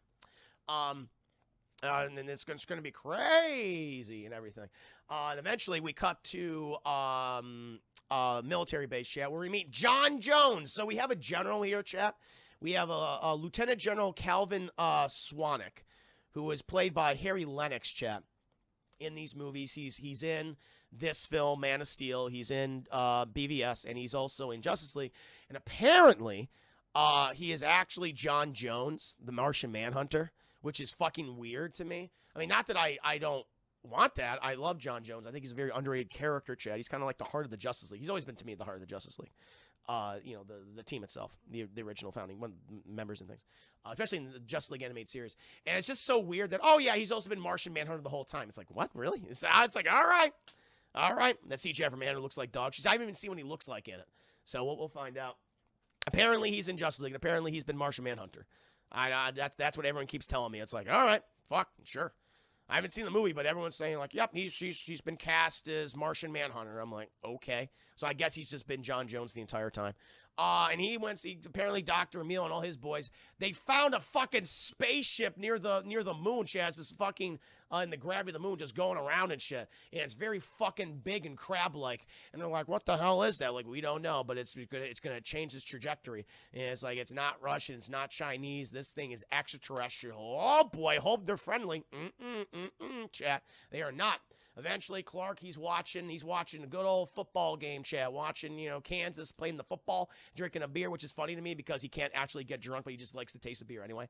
And then Martha Kent, she's picking her tomatoes, and she sees the fucking spaceship up in the air. She's like, Clark. Clark's like, what is it, Mom? He runs out, so he goes, oh, boy. And then we get a really cool scene here. This is a really cool scene, chat, where all the lights go off.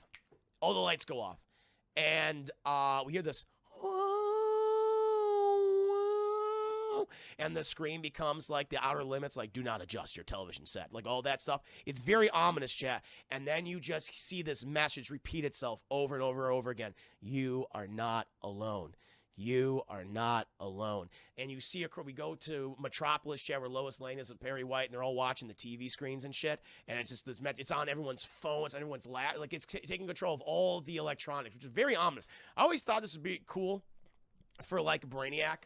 Like I had my whole idea where, I'll talk about some of that. I always like the idea of Brainiac taking control of like computer systems and technology and shit, and like projecting his image and across the world. But whatever, they do it here. It's great.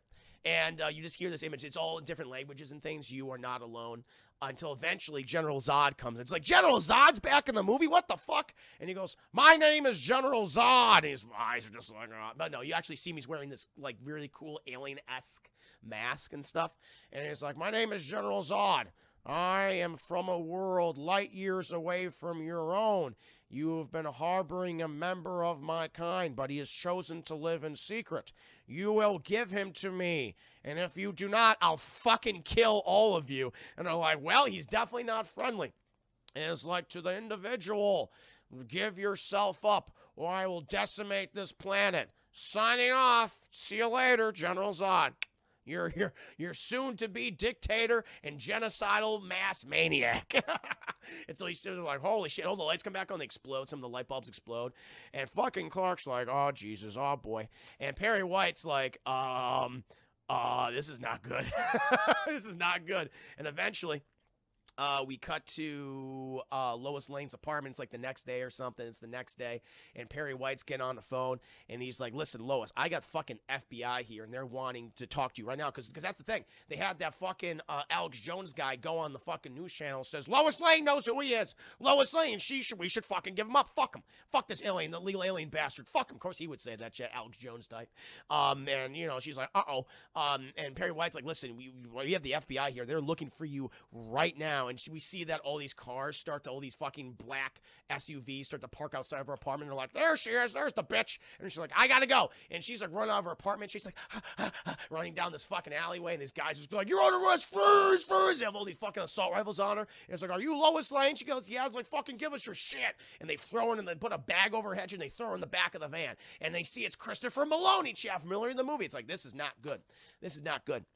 And then, chat, we get one of the most subtle scenes I've ever seen in a movie, where we have this priest, chat. He's working in this church. He's just fucking sweeping. He's sweeping, chat, sweeping. You know, he's watching the news, and everyone's telling, this guy, this alien, should give himself up. And then, chat, we see Clark Kent open the doors of the church, walking on in, and the Padre's like, what can I do for you, my son? And he goes, I don't know, Padre. I don't know, Father. And I love it. We get Clark sitting in a pew, and just right fucking behind him, chat, just Jesus Christ. Just Jesus talking to all the people. It's like, Zack, just be fucking subtle for once in your life. It's like, I get it. I get it. It's a Jesus allegory. You don't have to have it in the background. I know. I know. And where the whole conversation is, it's like, oh, what can I do for you, my son?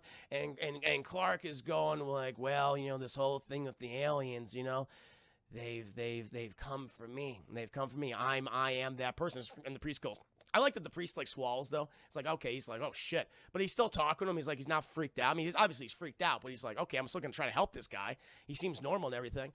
And he's like, I need to do the right thing. I need to give myself up. And it's straight the fucking Bible story, chat, where Jesus, he gives himself over, to the Romans.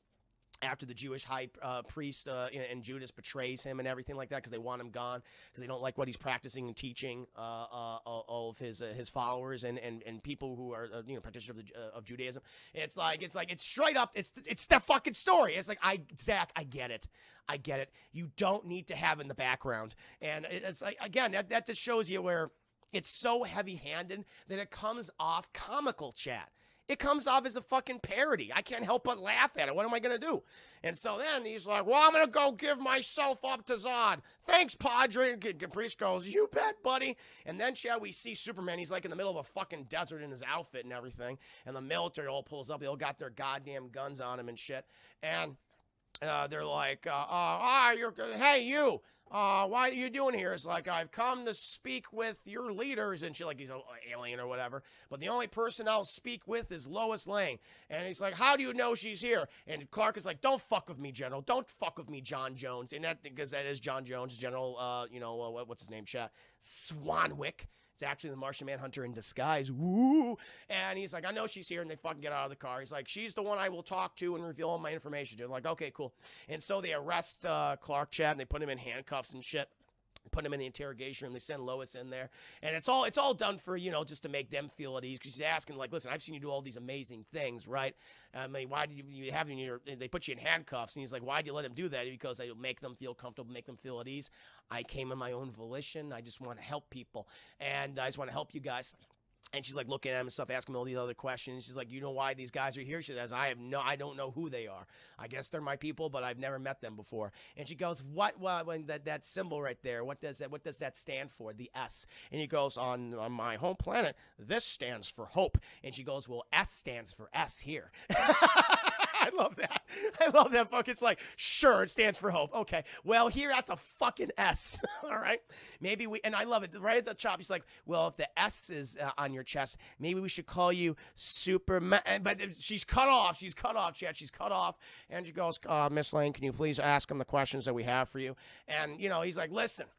Clark stands up and he sees like a Dr. Emil Hamilton in there, chat. And he's like, Dr. Hamilton, listen, I know who you are. I know that you've been studying Kryptonian technology, like on the ship and everything.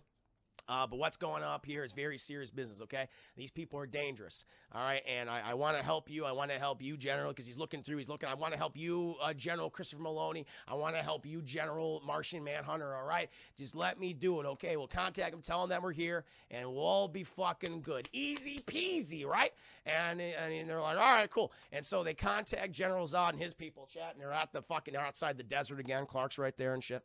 Lois is right next to him. He goes, Lois, you should get back with them, okay? I don't want them to see you, okay? Because, you know, I don't want them to associate you with me for any reason, right? Because why would they pick you to go up in the spaceship? Why would they do that? Wouldn't make any fucking sense. They'd have no idea who you are, right? And so then the ship lands, chat, the scout ship lands. And I'll say this, Feora is a really cool character. She's a great henchman villain. I would have loved to have seen one. She's actually more intimidating to me than Zod in the movie. I think she's just great. I think she's just great in the film. She's very intimidating, very scary. I think she's trying to be like the Ursa character from Superman 2, but I like Feora a lot. And so Feora, she walks out, and you can just tell, Chad, she's a woman in control. She's got that fucking power. She's got authority. She's second in command to Zod. She's got it, she's got it working. And she goes, Kal-El, or she says, he's like, I don't know what that fucking name means. Oh, no, I guess Jor-El told him. Kal-El, and he's like, yeah, son of Jor-El. He goes, yep, come with us. Also, we randomly want that red-haired woman right there. There is no reason why they say we want Lois Lane. I don't know. If someone can explain this to me. We also want her. And, fuck, she goes up. He's like, what the fuck? And Christian Maloney's like, excuse me. You told us to hand over your boy, your big blue Boy Scout over there.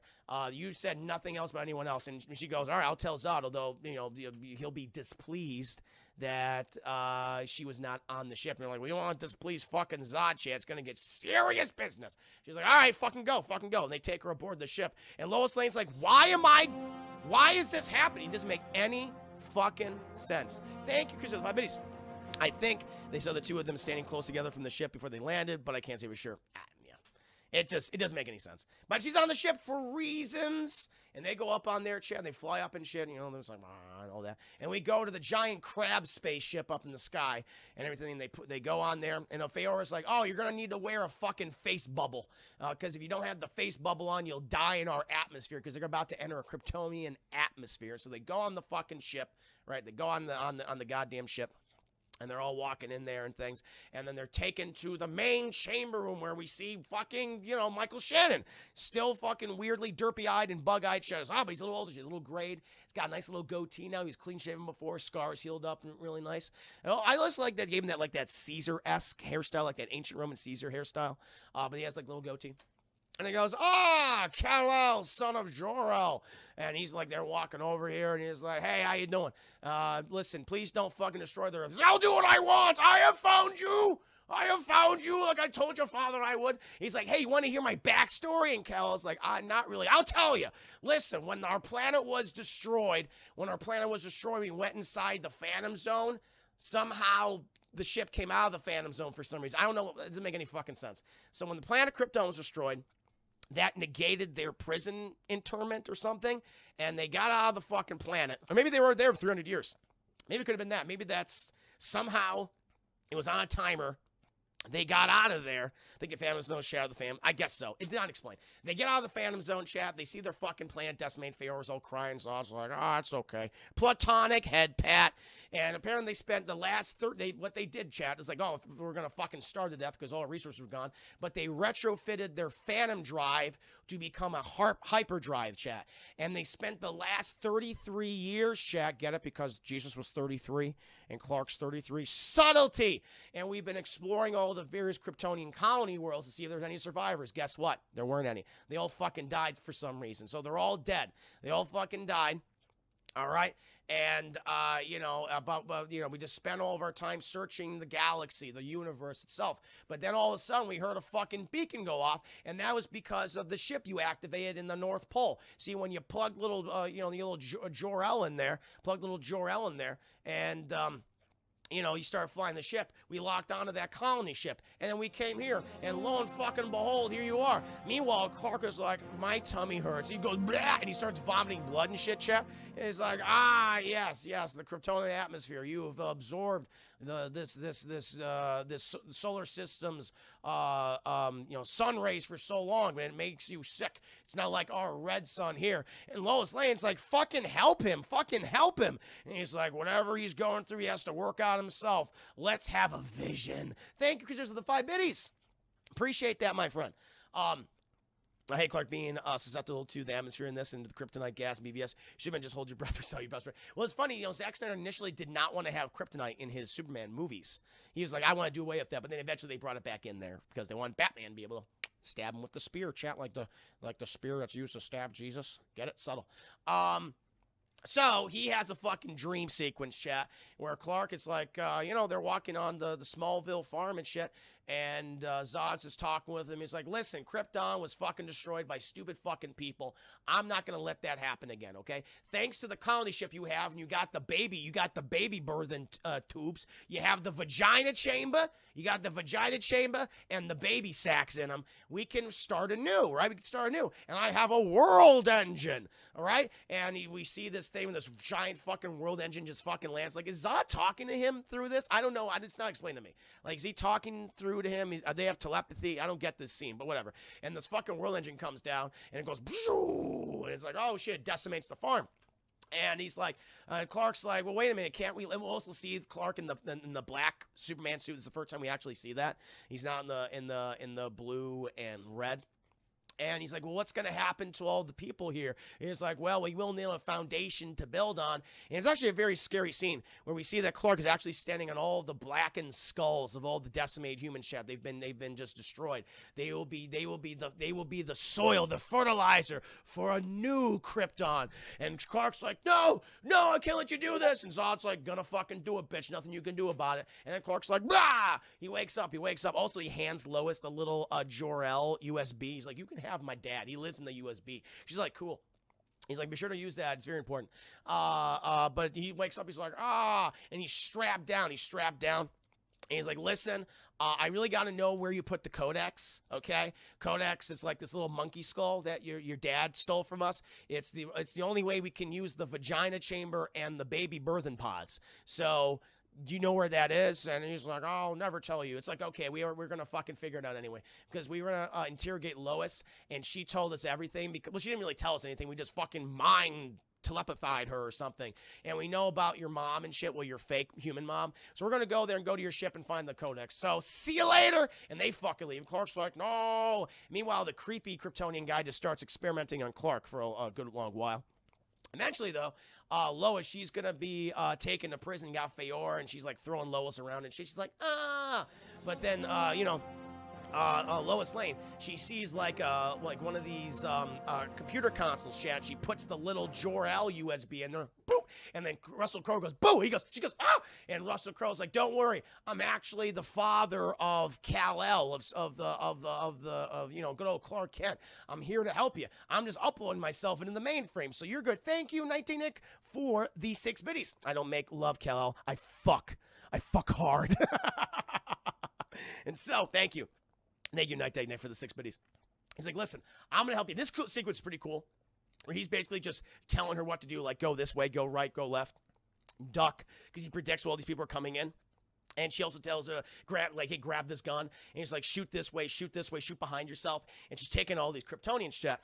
He's like, listen, you're going to get in a fucking escape pod, all right? Also, I'm turning the atmosphere in the ship to a Earth's atmosphere, so he'll get his super strength back, so he'll be good. She goes, cool. And, he puts her in a fucking little escape pod, but he's like, oh, no, move your head to the left. And she goes, oh. Or no, left this way. She would have died if she went right. But she goes, oh. And the fucking Feyor is like, tried to get her to try to blast her. But she blasts the top of her escape pod, she's launched out. And it's, oh, no.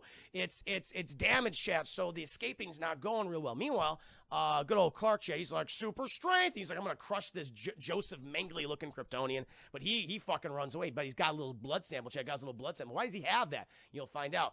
And, Jor-El's like, hey, what's up? I'm here. He's like, oh, Jesus, yeah, Amy Adams put me inside the machine. He's like, cool. What should I do? He's like, punch the side of the ship. He goes, boom, and he just creates a big fucking hole in the side of the crab spaceship, chat.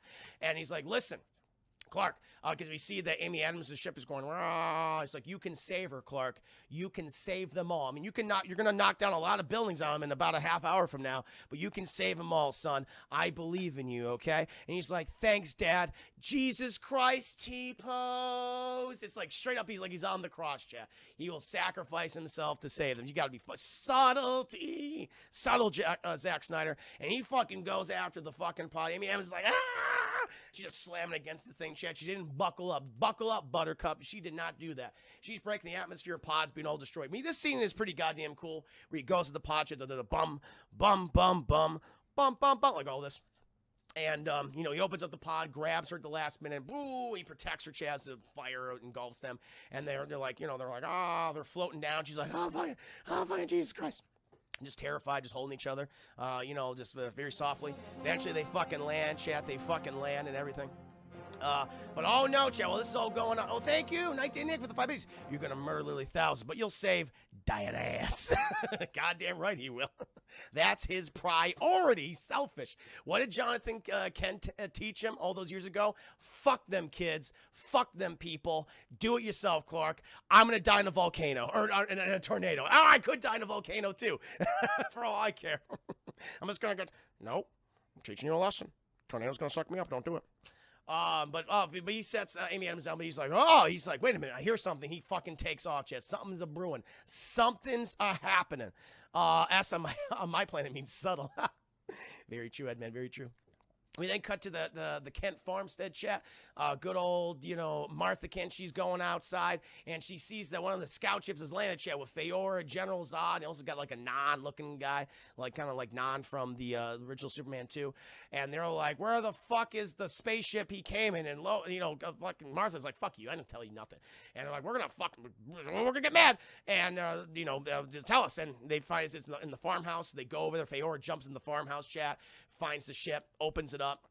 No fucking codex in there, chat. No monkey skull. And, you know, Faora, she jumps out and she goes, there's no fucking monkey skull in there, boss. And Zod's like, rah! And he throws the truck, poor Martha's truck inside of her own house. She's like, ah. And he fucking grabs Martha. And, you know, he's like, tell me where the codex is. Tell me where it is. And then you just hear this, ah. And this scene is great. I love this moment because it's a very Superman thing to do. Is like, you do not mess with his family, chat. And Zod's like, what the fuck was that? And boom, he gets hit by Superman, just fucking hits him, chat, and it's just flying him like, just screaming. And he's just like, punches him into the fucking earth, chat, like over. He's still going. He's like, don't touch my mother, just going off on chat. And Zod's like, fucking Jesus God, just getting his ass kicked, chat, the entire goddamn time. It's a really, really good scene. Well, David Manson in the stream, just kicking his fucking ass, chat. And but he's like, but then we get to the casualties, chat. We get to the collateral damage, and he hits him like through this fucking power plant, like, and eventually end up in downtown Smallville, chat. Goes through a gas station, kills a whole bunch of people, no doubt.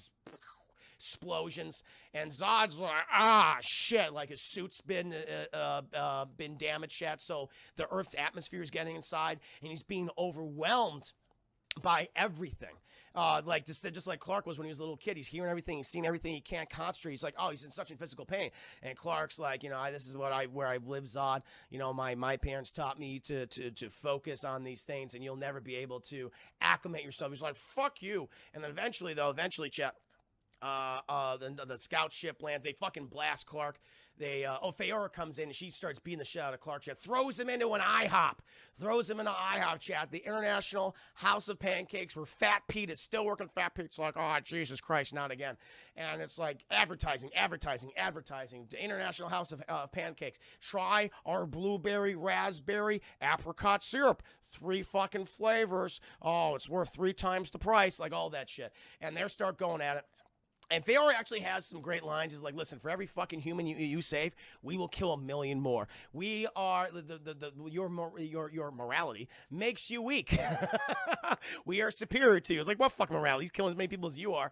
But eventually, They take General Zod back to the, to the main spaceship because he's all like, bro, I'm not feeling good. And we get like a big bombastic action scene here, Chad. It's like, Jesus Christ. Christopher Maloney, he's sending his boys in, all these military guys, all these fucking jets, because we got to take care of this. And we get this, like, this non-S character, this giant, like, 8-foot-tall Kryptonian. I think he was supposed to be like this movie's version of Non.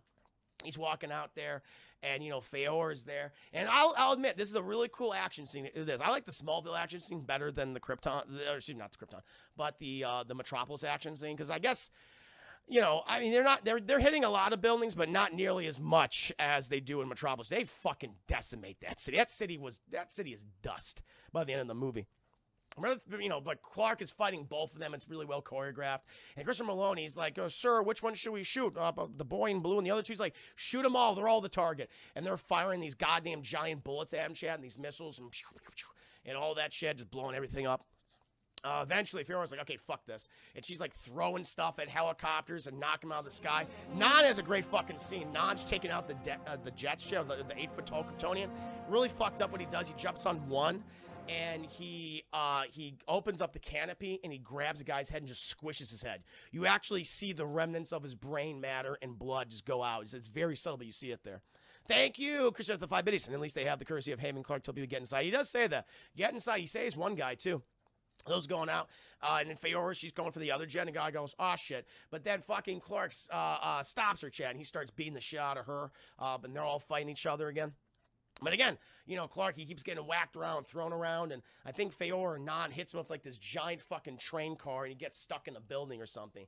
Meanwhile, Feora, she's about to throw she throws like a piece of debris at Christopher Maloney's helicopter. That thing fucking comes down, and she starts taking all these fucking guys out one by one, just punching them until all their internal organs just explode, Chad. You just know that's what happens. Oh, God. Just shit out their intestines through their ass. It's bad. And eventually, Christopher Maloney's just like, just shoots her with his dinky pistol. She's like, really, dude, really? And she takes out her fucking, he takes out his fucking knife, like, let's go, Buttercup. And she takes out her own mic. She's like, what's her fucking line, chat, in the movie? It's like, there's nothing better than a good death. Or something like that. And what do we do? Shit out your intestines. Jesus Christ. Not great. Not great. Death is that's it. A good death is his own rewards. And right before she's about to stab Christopher Maloney, fucking Superman goes, bah! And he throws himself at her, and she's like, oh, she gets knocked the fuck out. She just concusses her chest. She's like, shit. But then Non comes over, and he just throws another fucking train at Superman. He goes, boom. He gets embedded in like a tool store or something. She's like, oh, he's all concussed too. And eventually, Non, he grabs Feora. They board the scout ship because Zod wants to talk to everybody. He wants to talk to everybody, and they fly away. Meanwhile, the military guys, the ones that are alive, they go inside, check on what's going on. Superman, he moves his he's apparently went to a bank, opens the bank door, and they're like, holy shit. They're all looking at him and everything, and Christopher Maloney's in there, and they'll raise their guns. Christopher Maloney says, put your guns down, This man is not our enemy. It's like, yay, he's not our enemy, chat. He's not our enemy. Thank God, right? And he's like, hey, let's go talk out in front of this Sears. Go to Sears. This is when Sears was still around, chat. And he's like, you can buy many types of goods. You can buy Tupperware. You can buy Levi jeans. You can also shop at our grocery super center. And he takes off in front of Sears. He's like, I got to go check on my mom. I'll be right back. And he blasts off, chat. Meanwhile, we see good old, Martha, chat. She's just taking all the baby pictures, looking at the baby pictures of Clark. It's like, I love these, Clark stuff and, some other family objects. And she's running out of the house. Clark's like, Mom. She's like, I'm in here. Everything's okay. I'm fine. And he's like, oh, Mom, so sorry. She's like, it's just things, Clark. It's just things. They can all be replaced. This is what's important. You are what's important to me. Okay?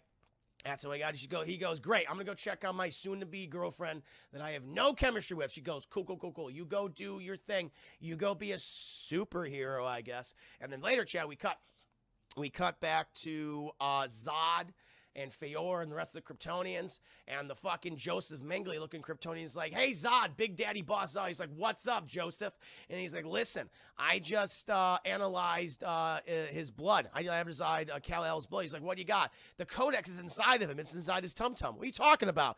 Apparently, Jor-El, he somehow, disintegrated the codex, the monkey skull, the Kryptonian monkey skull, and put it in his very DNA. And so in the very blood cells of Kal-El resides all future Kryptonians, which is weird. And he's like, oh, shit, well, does he have to be alive to harvest all the little baby Kryptonians that live inside of his tum-tum? And he goes, no. He's like, fucking great. And we get one of my favorite lines in the movie because it's so funny.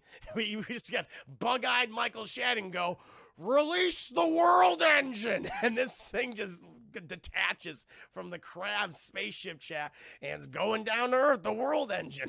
It's like, okay. Then eventually, and then we see this one fucking fisherman, this poor schmuck. This one guy's just fucking fishing, chat, and he looks up, he goes, oh, what a day. Boom! Just lands right on top of him. Just dead. And it's like, it's getting ready to do something, chat. It's getting ready to fuck the planet. This is what this thing literally does. Meanwhile, Zod's ship is moving in position over Metropolis. Like, that's interesting.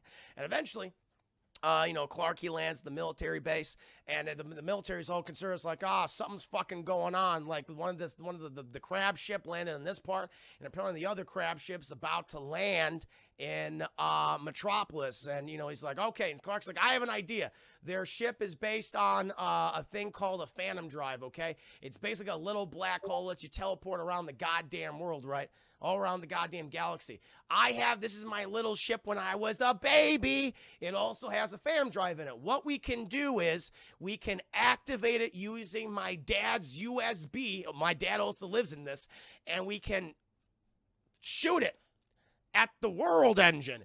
And the Kryptonians will be sucked up and implode inside the Phantom Zone black hole. Does everyone understand that? And they're like, I don't understand. He's like, too bad, we're doing it. And it's like, well, okay. And so Emil Hamilton, he's all game for a chat. Christian Maloney's all game. Secretly, John Jones, he's all game for it. And for some reason, let's also put Amy Adams on the plane where we're going to deliver the bomb. Why are we doing this? I don't fucking know, but that's the way it's going to be. Meanwhile, Zod, he's like, I'm going to go to the baby-making colony ship that's currently in the North Pole. And he goes over there, chat. Because he's got to activate the baby making thing. And he goes in there and fucking you see Jor-El. Jor-El's like begging Zod, Zod, please, for the love of God, just do not, kill all the, all the humans. Like, that's not, he's like, I'm made to protect Krypton, okay? And, if we need a foundation, humanity will be the fertilizer. And he's like, let's fly the ship. And Jor-El continues to talk this off throughout the sequence. Meanwhile, chat, the giant fucking crab Kryptonian ship is right above Metropolis, and it starts activating the insemination gravitational beam, chat, and just starts plowing the earth. This is actually fucking horrifying. Like, it's cool design where it's this gravitational beam where it's going in between the planets, going through the planet, chat. So the one in Metropolis is also hitting the one in the South Indian Ocean. It's going back and forth, and the people are trying to figure out, like, what the fuck is this thing doing? And Dr. Hamilton says, oh my God, they're terraforming the planet. That's what they're trying to do. They're trying to make it more like Krypton. And one military guy's like, what does that mean? It's like, what's going to happen to us? That's it. There's not going to be an us. And so this is fucking scary because we also see in the perspective of everybody too. You see as the gravitational beam keeps going back and forth, it's expanding across the planet, probably until it covered the entire thing. And you see like all these buildings and cars and people just go up and boom, and just exploding when they hit the ground. It's really scary to see. And I think Zack Snyder, he was very much trying to it felt like in a way he's trying to capture the terror on 9/11. We have all these buildings coming down. I mean, it's fucking horrifying, no doubt about it. But I just felt that way, just like you see all the people running away from these buildings just collapsing, all the smoke and debris.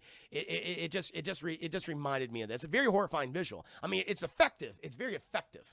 I'm never gonna say it's not. It's just like Jesus Christ. It's like, wow, okay, you did capture a very big world-ending event that has a lot of consequences. No doubt about that. It's just the thing that's happened afterwards. I have some issues with, and so. At this point, like, okay, let's fly this over. But Clark, he's like, shit, I gotta stop this crazy shenanigans from happening. I gotta chase after goddamn Zod and stop him from doing all this shit, right? And so eventually, though, chat, we cut back to Metropolis, and it's the thing, the gravitational beam. Oh, that's the thing. Also, Clark says, I gotta go stop the world engine in India. That's what I gotta go do. And Lois Lane's like, but what if you do that? And that has Krypton's atmosphere, won't that also hurt you? He goes, yeah, but I gotta do it. And so he goes to India, chat. That's what he has to do. Meanwhile, we cut back to Metropolis. Perry White now gives the order. I think we should evacuate. I think we should get going as the fucking world engine keeps expanding, chat, and destroying more of Metropolis.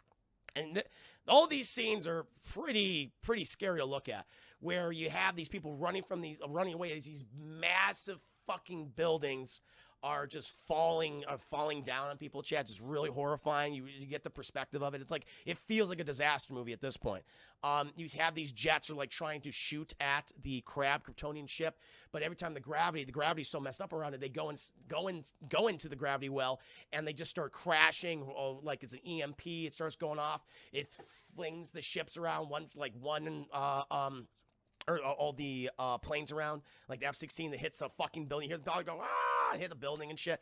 As you you see, like, from the perspective of Perry White, Michael Kelly, Chad, and Jenny, who I thought was supposed to be. I was like, oh, did they just do a gender bend version of Jimmy Olsen? It did not. It's not the same character. Don't worry. We find out what happens to Jimmy in BVS, which I'm like, all right, fuck this movie. But we'll get to it, Chad. That's a long way off.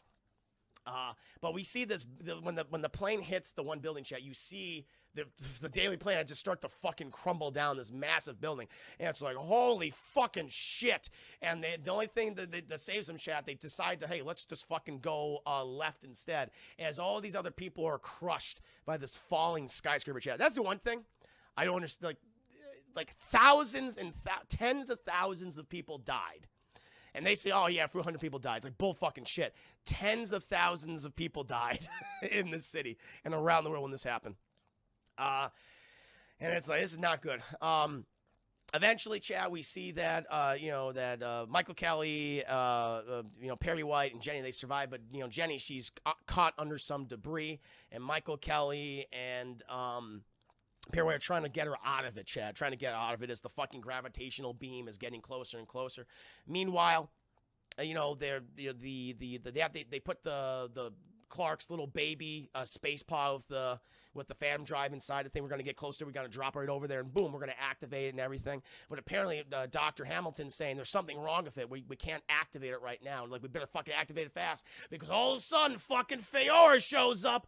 Feora's like, oh, shit. And she's just throwing all the fucking soldiers out of the plane. Just boo, boo, boo, boo, boo. And they're like, it's just not going good. It's not going good. And eventually, this great scene where after, Feora just fucking punches all these goddamn soldiers, Chad, just punching them so hard, their meat just explodes out back of their back sacks. Like, it just goes into their back and this right out. She's like, oh my God, like popping a blister, Chad, like popping a zit. That's what's coming out of them, all their meat. And then Chris Maloney sees it, goes, fuck, and he just goes up the fucking ladder, Chad. He goes up the ladder like, oh shit, oh Jesus, oh God. Meanwhile, Dr. Hamilton, he goes to fucking MVP in this scene, by the way, Dr. Hamilton. He sees that the USB drive, the Jor-El USB drive, it's just not plugged all the way in. So he goes, oh, and he just pushes it in, and it goes, blah, blah. It's like, shit, it's about to go off. And somehow, miraculously, Chaz is going off. Lois Lane goes, well, I guess, and this was a suicide mission, by the way. And she's like, and she falls off the back of the thing. Meanwhile, Christopher Maloney, he's at the pilot's nest, and Feora, she grabs one of the co-pilots, just fucking rips his fucking head off, just breaks his neck, snaps his neck. And, Chris Maloney tones her, he's like, you're right, a good death is its own reward. And Feora's like, what'd you say, bitch? And he fucking is going headway right into the goddamn Kryptonian spaceship, as the Phantom Zone thing, he's going, blah. And it's like, holy shit. Oh my God, and it blasts shit, and all the Kryptonians start getting sucked inside, all the humans in there too, and it goes, pew, and all that shit. Meanwhile, we cut to Zod. Zod, he's like, you know what, Jor-El, I'm done talking to you. You're fucking annoying me. And he's like, I just want to let you know, I'm gonna fucking make sure that I kill your son. All right, and he's gonna be the goddamn bedrock. He'll be the foundation of all these fucking dead mud people, all these humans. All right, for our new civilization. And he's like, well, I admired the man, I love the man you were, but I'll fucking kill you again if I could. And he goes, boom, and he erases him, chat. So no more Jor-El. Jor-El is just fucking gone. And then he's flying his fucking baby-making colony ship to the planet, seeing all this shit play out, though, chat. He's like, oh, that's not good. Sees, the ship is just about to hit. Just about to hit the Kryptonian crab ship. But oh no, fucking Clark, he flies right into the ship. Okay, yeah, because he destroyed the world engine, chat. He punched it. He punched it real hard, and he destroyed the world engine, thank God. And he rushed on over, chat, so he can fucking stop Zod's vagina baby-making ship. And, you know, Zod's like, no, do not destroy the vagina baby-making chamber. It's like, this is the only way that Krypton can live again. And Clark said, Krypton's had its chance. Yeah! And he laser beams it, Chet. He laser beams, and he goes, oh! And the whole ship's falling apart. And it's like, that's not good. And it's going through all these fucking buildings, shit, and it crashes. But then Lois Lane's like, I'm still falling! I'm still falling! And then Clark goes, pew! And he goes out of the shit, and he fucking catches her, and it's massive fucking explosions. It's like, we're just going off everywhere, Chet. And thank God he turned off the gravity thing in the Indian Ocean, chat, because right before, it was like this close to smushing Perry White, Jenny, and Michael Kelly, and they're all holding on. This is a good scene. They're all holding on to each other's hands like, I guess this is fucking, we're all going to die. But it stops, chat. Thank God. Thank God. And the other Kryptonian ship gets all sucked up, and Clark grabs her, chat, and there's this wave of destruction and fire just encircles around them, and he lowers her gently, chat, into what looks like just, I mean, it's just decimation. It's like there's nothing here. It's just dust. It's just broken glass and concrete and steel, and it's just bare. It looks like a wasteland. It's like nothing. They land right in the middle of it, and she gives a little smooch. It's like, you did it, Superman. You saved everyone. Meanwhile, it's just death everywhere. Because everyone's fucking dead. And you have all these people who are just covered in dust. You only see their eyes. They're like, just looking around, just dumbfounded by what they just saw, just in complete shock. And meanwhile, they hear, they hear fucking Zod just, he's crying and shit. He's like, oh, you run off, Lois. We'll smooch later. We're going to smooch and have no chemistry in a later scene. She goes, yay! And she runs off.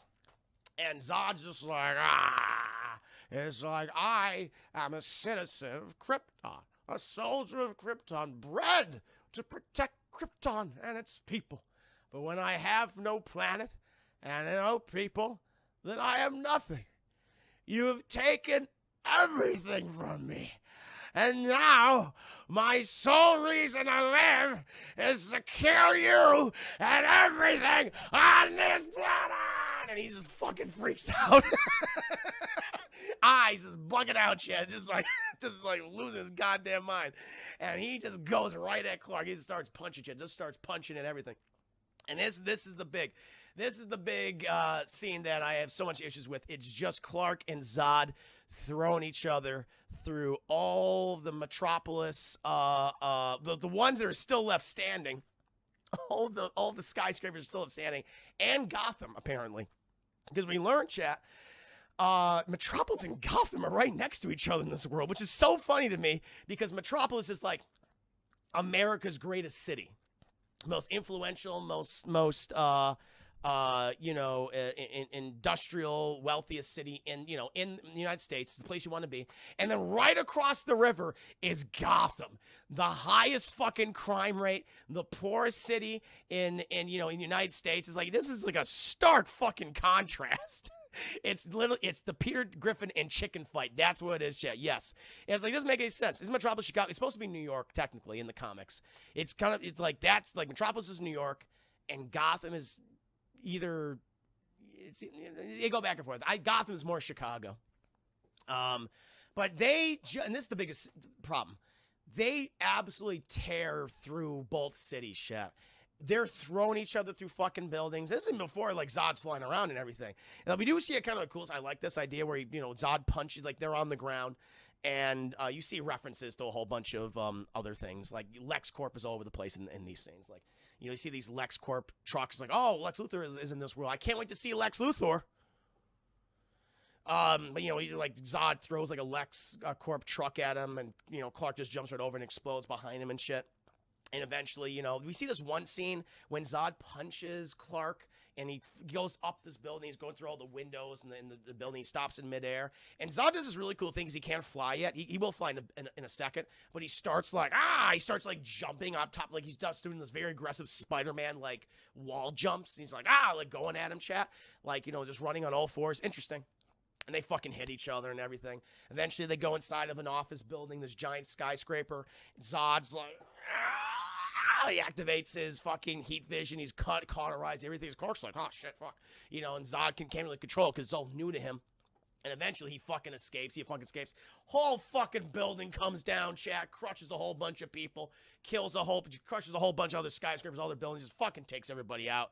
And eventually, both of them are fighting. They fall on top of a LexCorp building that's in the making, chat, and which says 106 days without an accident, and they hit it and it says 0. It's like, okay. But then, they're both standing there, and Zod's like, I'm a warrior of Krypton, Clark. I've spent my entire life mastering my senses. And he goes, I'm going to throw off all my CGI armor. And he throws it all off, chat. We see, like, the slick black, kind of like leotard underneath. And he goes, I like this. He goes, he matches his powers right here, Chet. He looks up in the air and goes, and he's like, what did you do? Where did you train? On a farm? Which I like that line. That's a good line. And then they fucking go at it. And then it's just, they're just flying through buildings, throwing each other through buildings. Like, and there's lights on. And these, by the way, these aren't abandoned buildings. There are lights on. There are families in there. You see people going, and they're all getting blasted. Like, Clark goes through like 5 or 6 skyscrapers. Boom, boom, boom, boom, boom. All the way through. You can't tell me that he didn't hurt somebody. He fucking, this is a Dragon Ball Z fight. And like, we always like that idea of Superman just fucking going at it with somebody. We do. But man, the fucking casualties in this is it's so high. It's so high.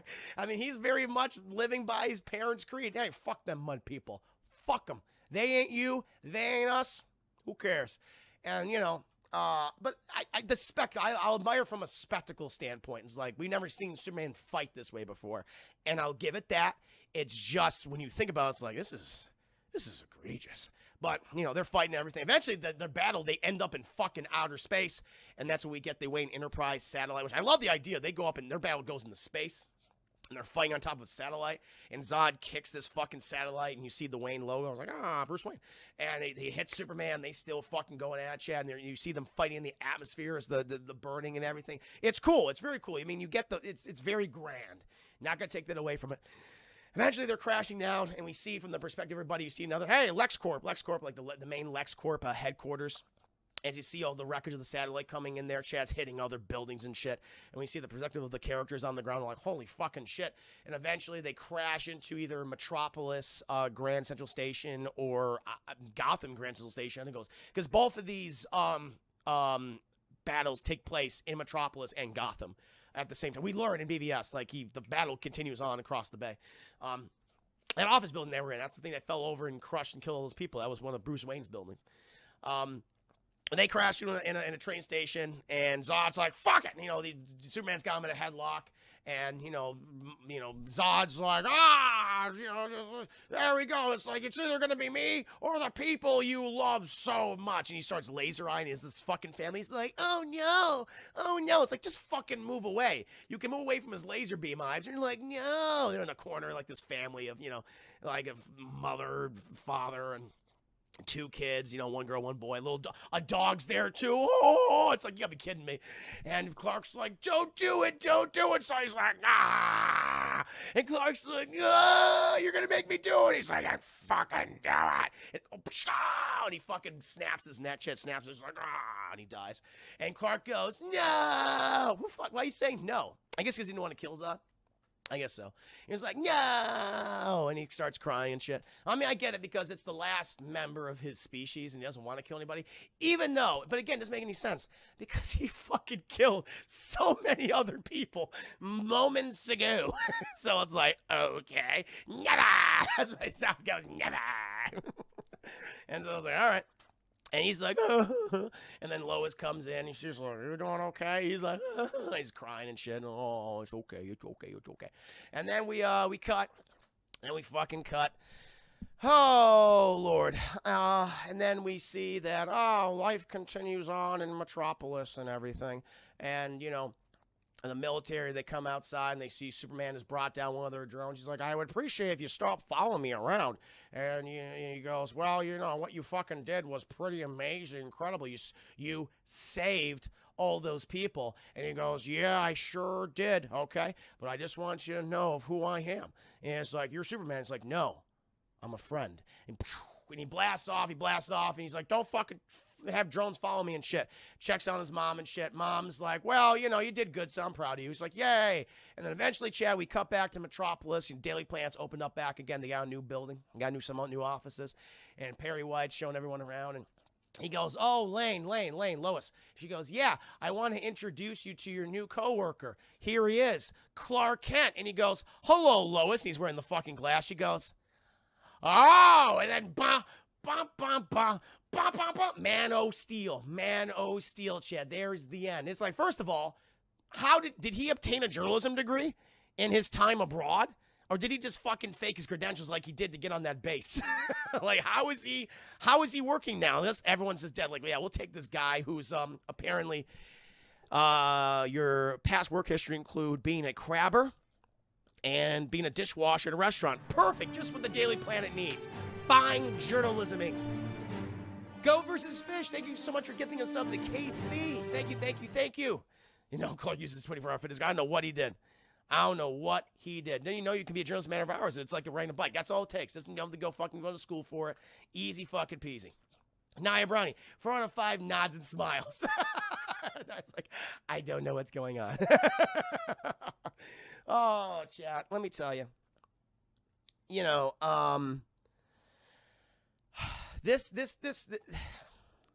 there are moments in this movie, as I said before, which I really do like. There are some good ideas. The stuff in the beginning of Krypton, I think, is very, very good. I love this fascist Kryptonian society that Zack Snyder created. I really like that. It's very original. I like the way it looks. It's different. I like the several moments in the film, particularly when we have Superman's first flight, or you know, Clark's conversation like with his mom when he comes back from all those years spent abroad, or even that one scene with, you know, Jonathan Kent saying, you know, Clark's like, can I just pretend to be your son? He goes, you are my son. Like, these are very beautiful moments. And even the spectacle of some of the action scenes are like, it's like, wow, you spent a lot of money on that's obvious. It's right there. It's up front. You know, there are some other side performances I think are really cool. Like, I really like the actress who played Feora. She's very intimidating. She's very scary. Michael Shannon, I go back and forth on. He's like, I think he's very much William Dafoe, like Green Goblin, where you're so over the top that you're not really working for the movie, but I just find you so funny that I find myself being charmed by his performance. Like, he's not bad, but it's just like, it's a little much. And some of the lines they give him, I mean, doesn't do him any favors, but, you know, I think he does a good job. He does a fine job, in my opinion. Diane Lane, for the scenes that she has of Clark, I think are very good.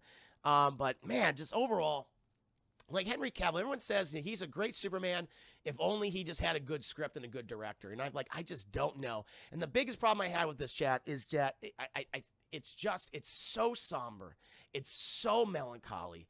You know, there's so little levity. It's not even, when people say like, oh, you just want a funny movie. It's like, no, I just want my Superman to smile. I want him to be that guy that tell me like it's gonna be okay, and that just never comes across with this Superman. Maybe in moments, like little, like, ooh, like right there, there it was, but it's gone. It's so gone. With the movie, the fundamental flaw of this film is, chat, as with all of Zack Snyder's DC adaptations, I think, is that he fundamentally does not understand these characters. He loves them. I know that. He's a fan. And he's very good at copying what he sees on the panel and putting that to the screen and showing the gravity, the how majestic these icons look, but he doesn't understand what drives them and what informs their sense of morality.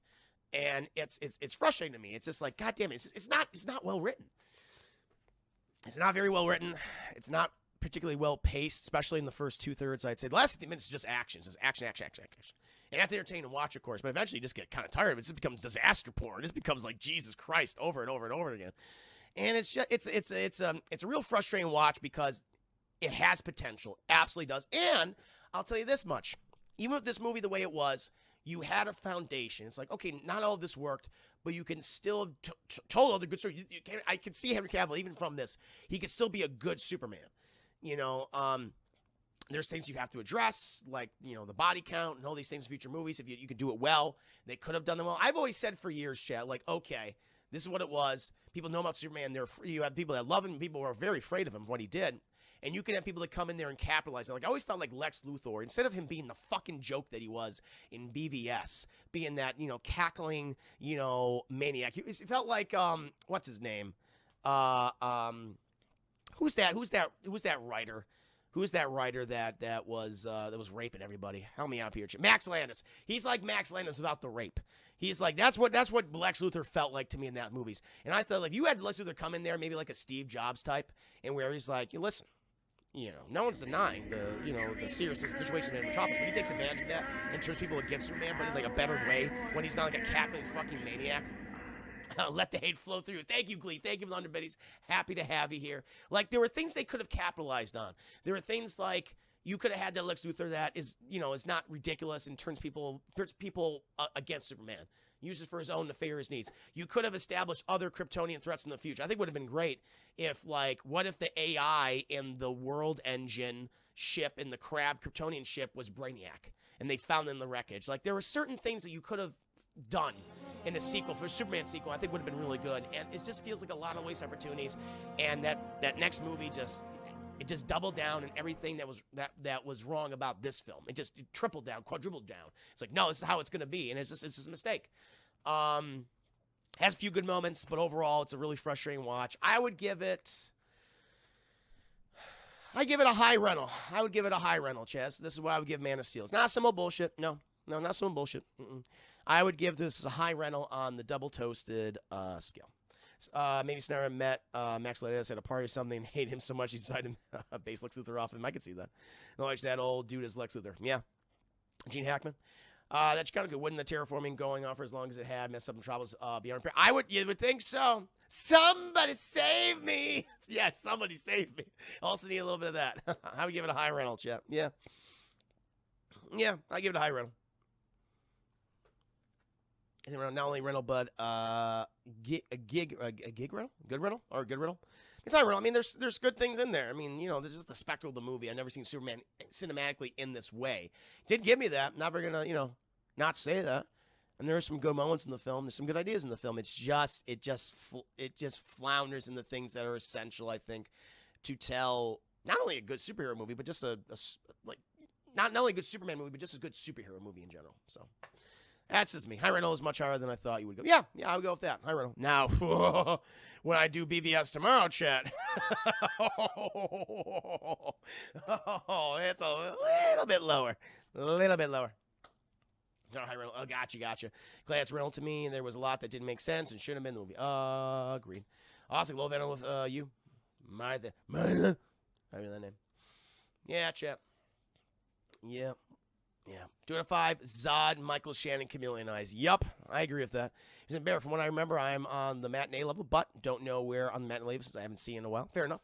I like Superman, so it wouldn't be fair for me to write Edman. See, I love Superman, so yeah. But to each their own at the end of the day. I'll rip that film apart. Yeah, Batman v Superman is going to be. Oof. I hate that movie. That movie I hate. Yeah, that movie. We'll get into it, yeah. How Six is telling Superman to smile.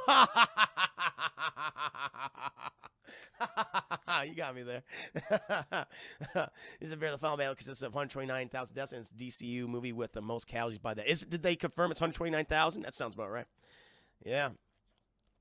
Don't forget, I think Jesse Eisenberg said he based Lex Luthor on Landis when he worked. Oh, seriously? Oh, wow, that makes sense. Oh, boy. Yeah. There we go, do chat. Well, chat, I'm going to take a break. That was a very... How long was that review? I think that was close to being as long as the movie. It feels like it was at least 2 hours. Was that 2 hours?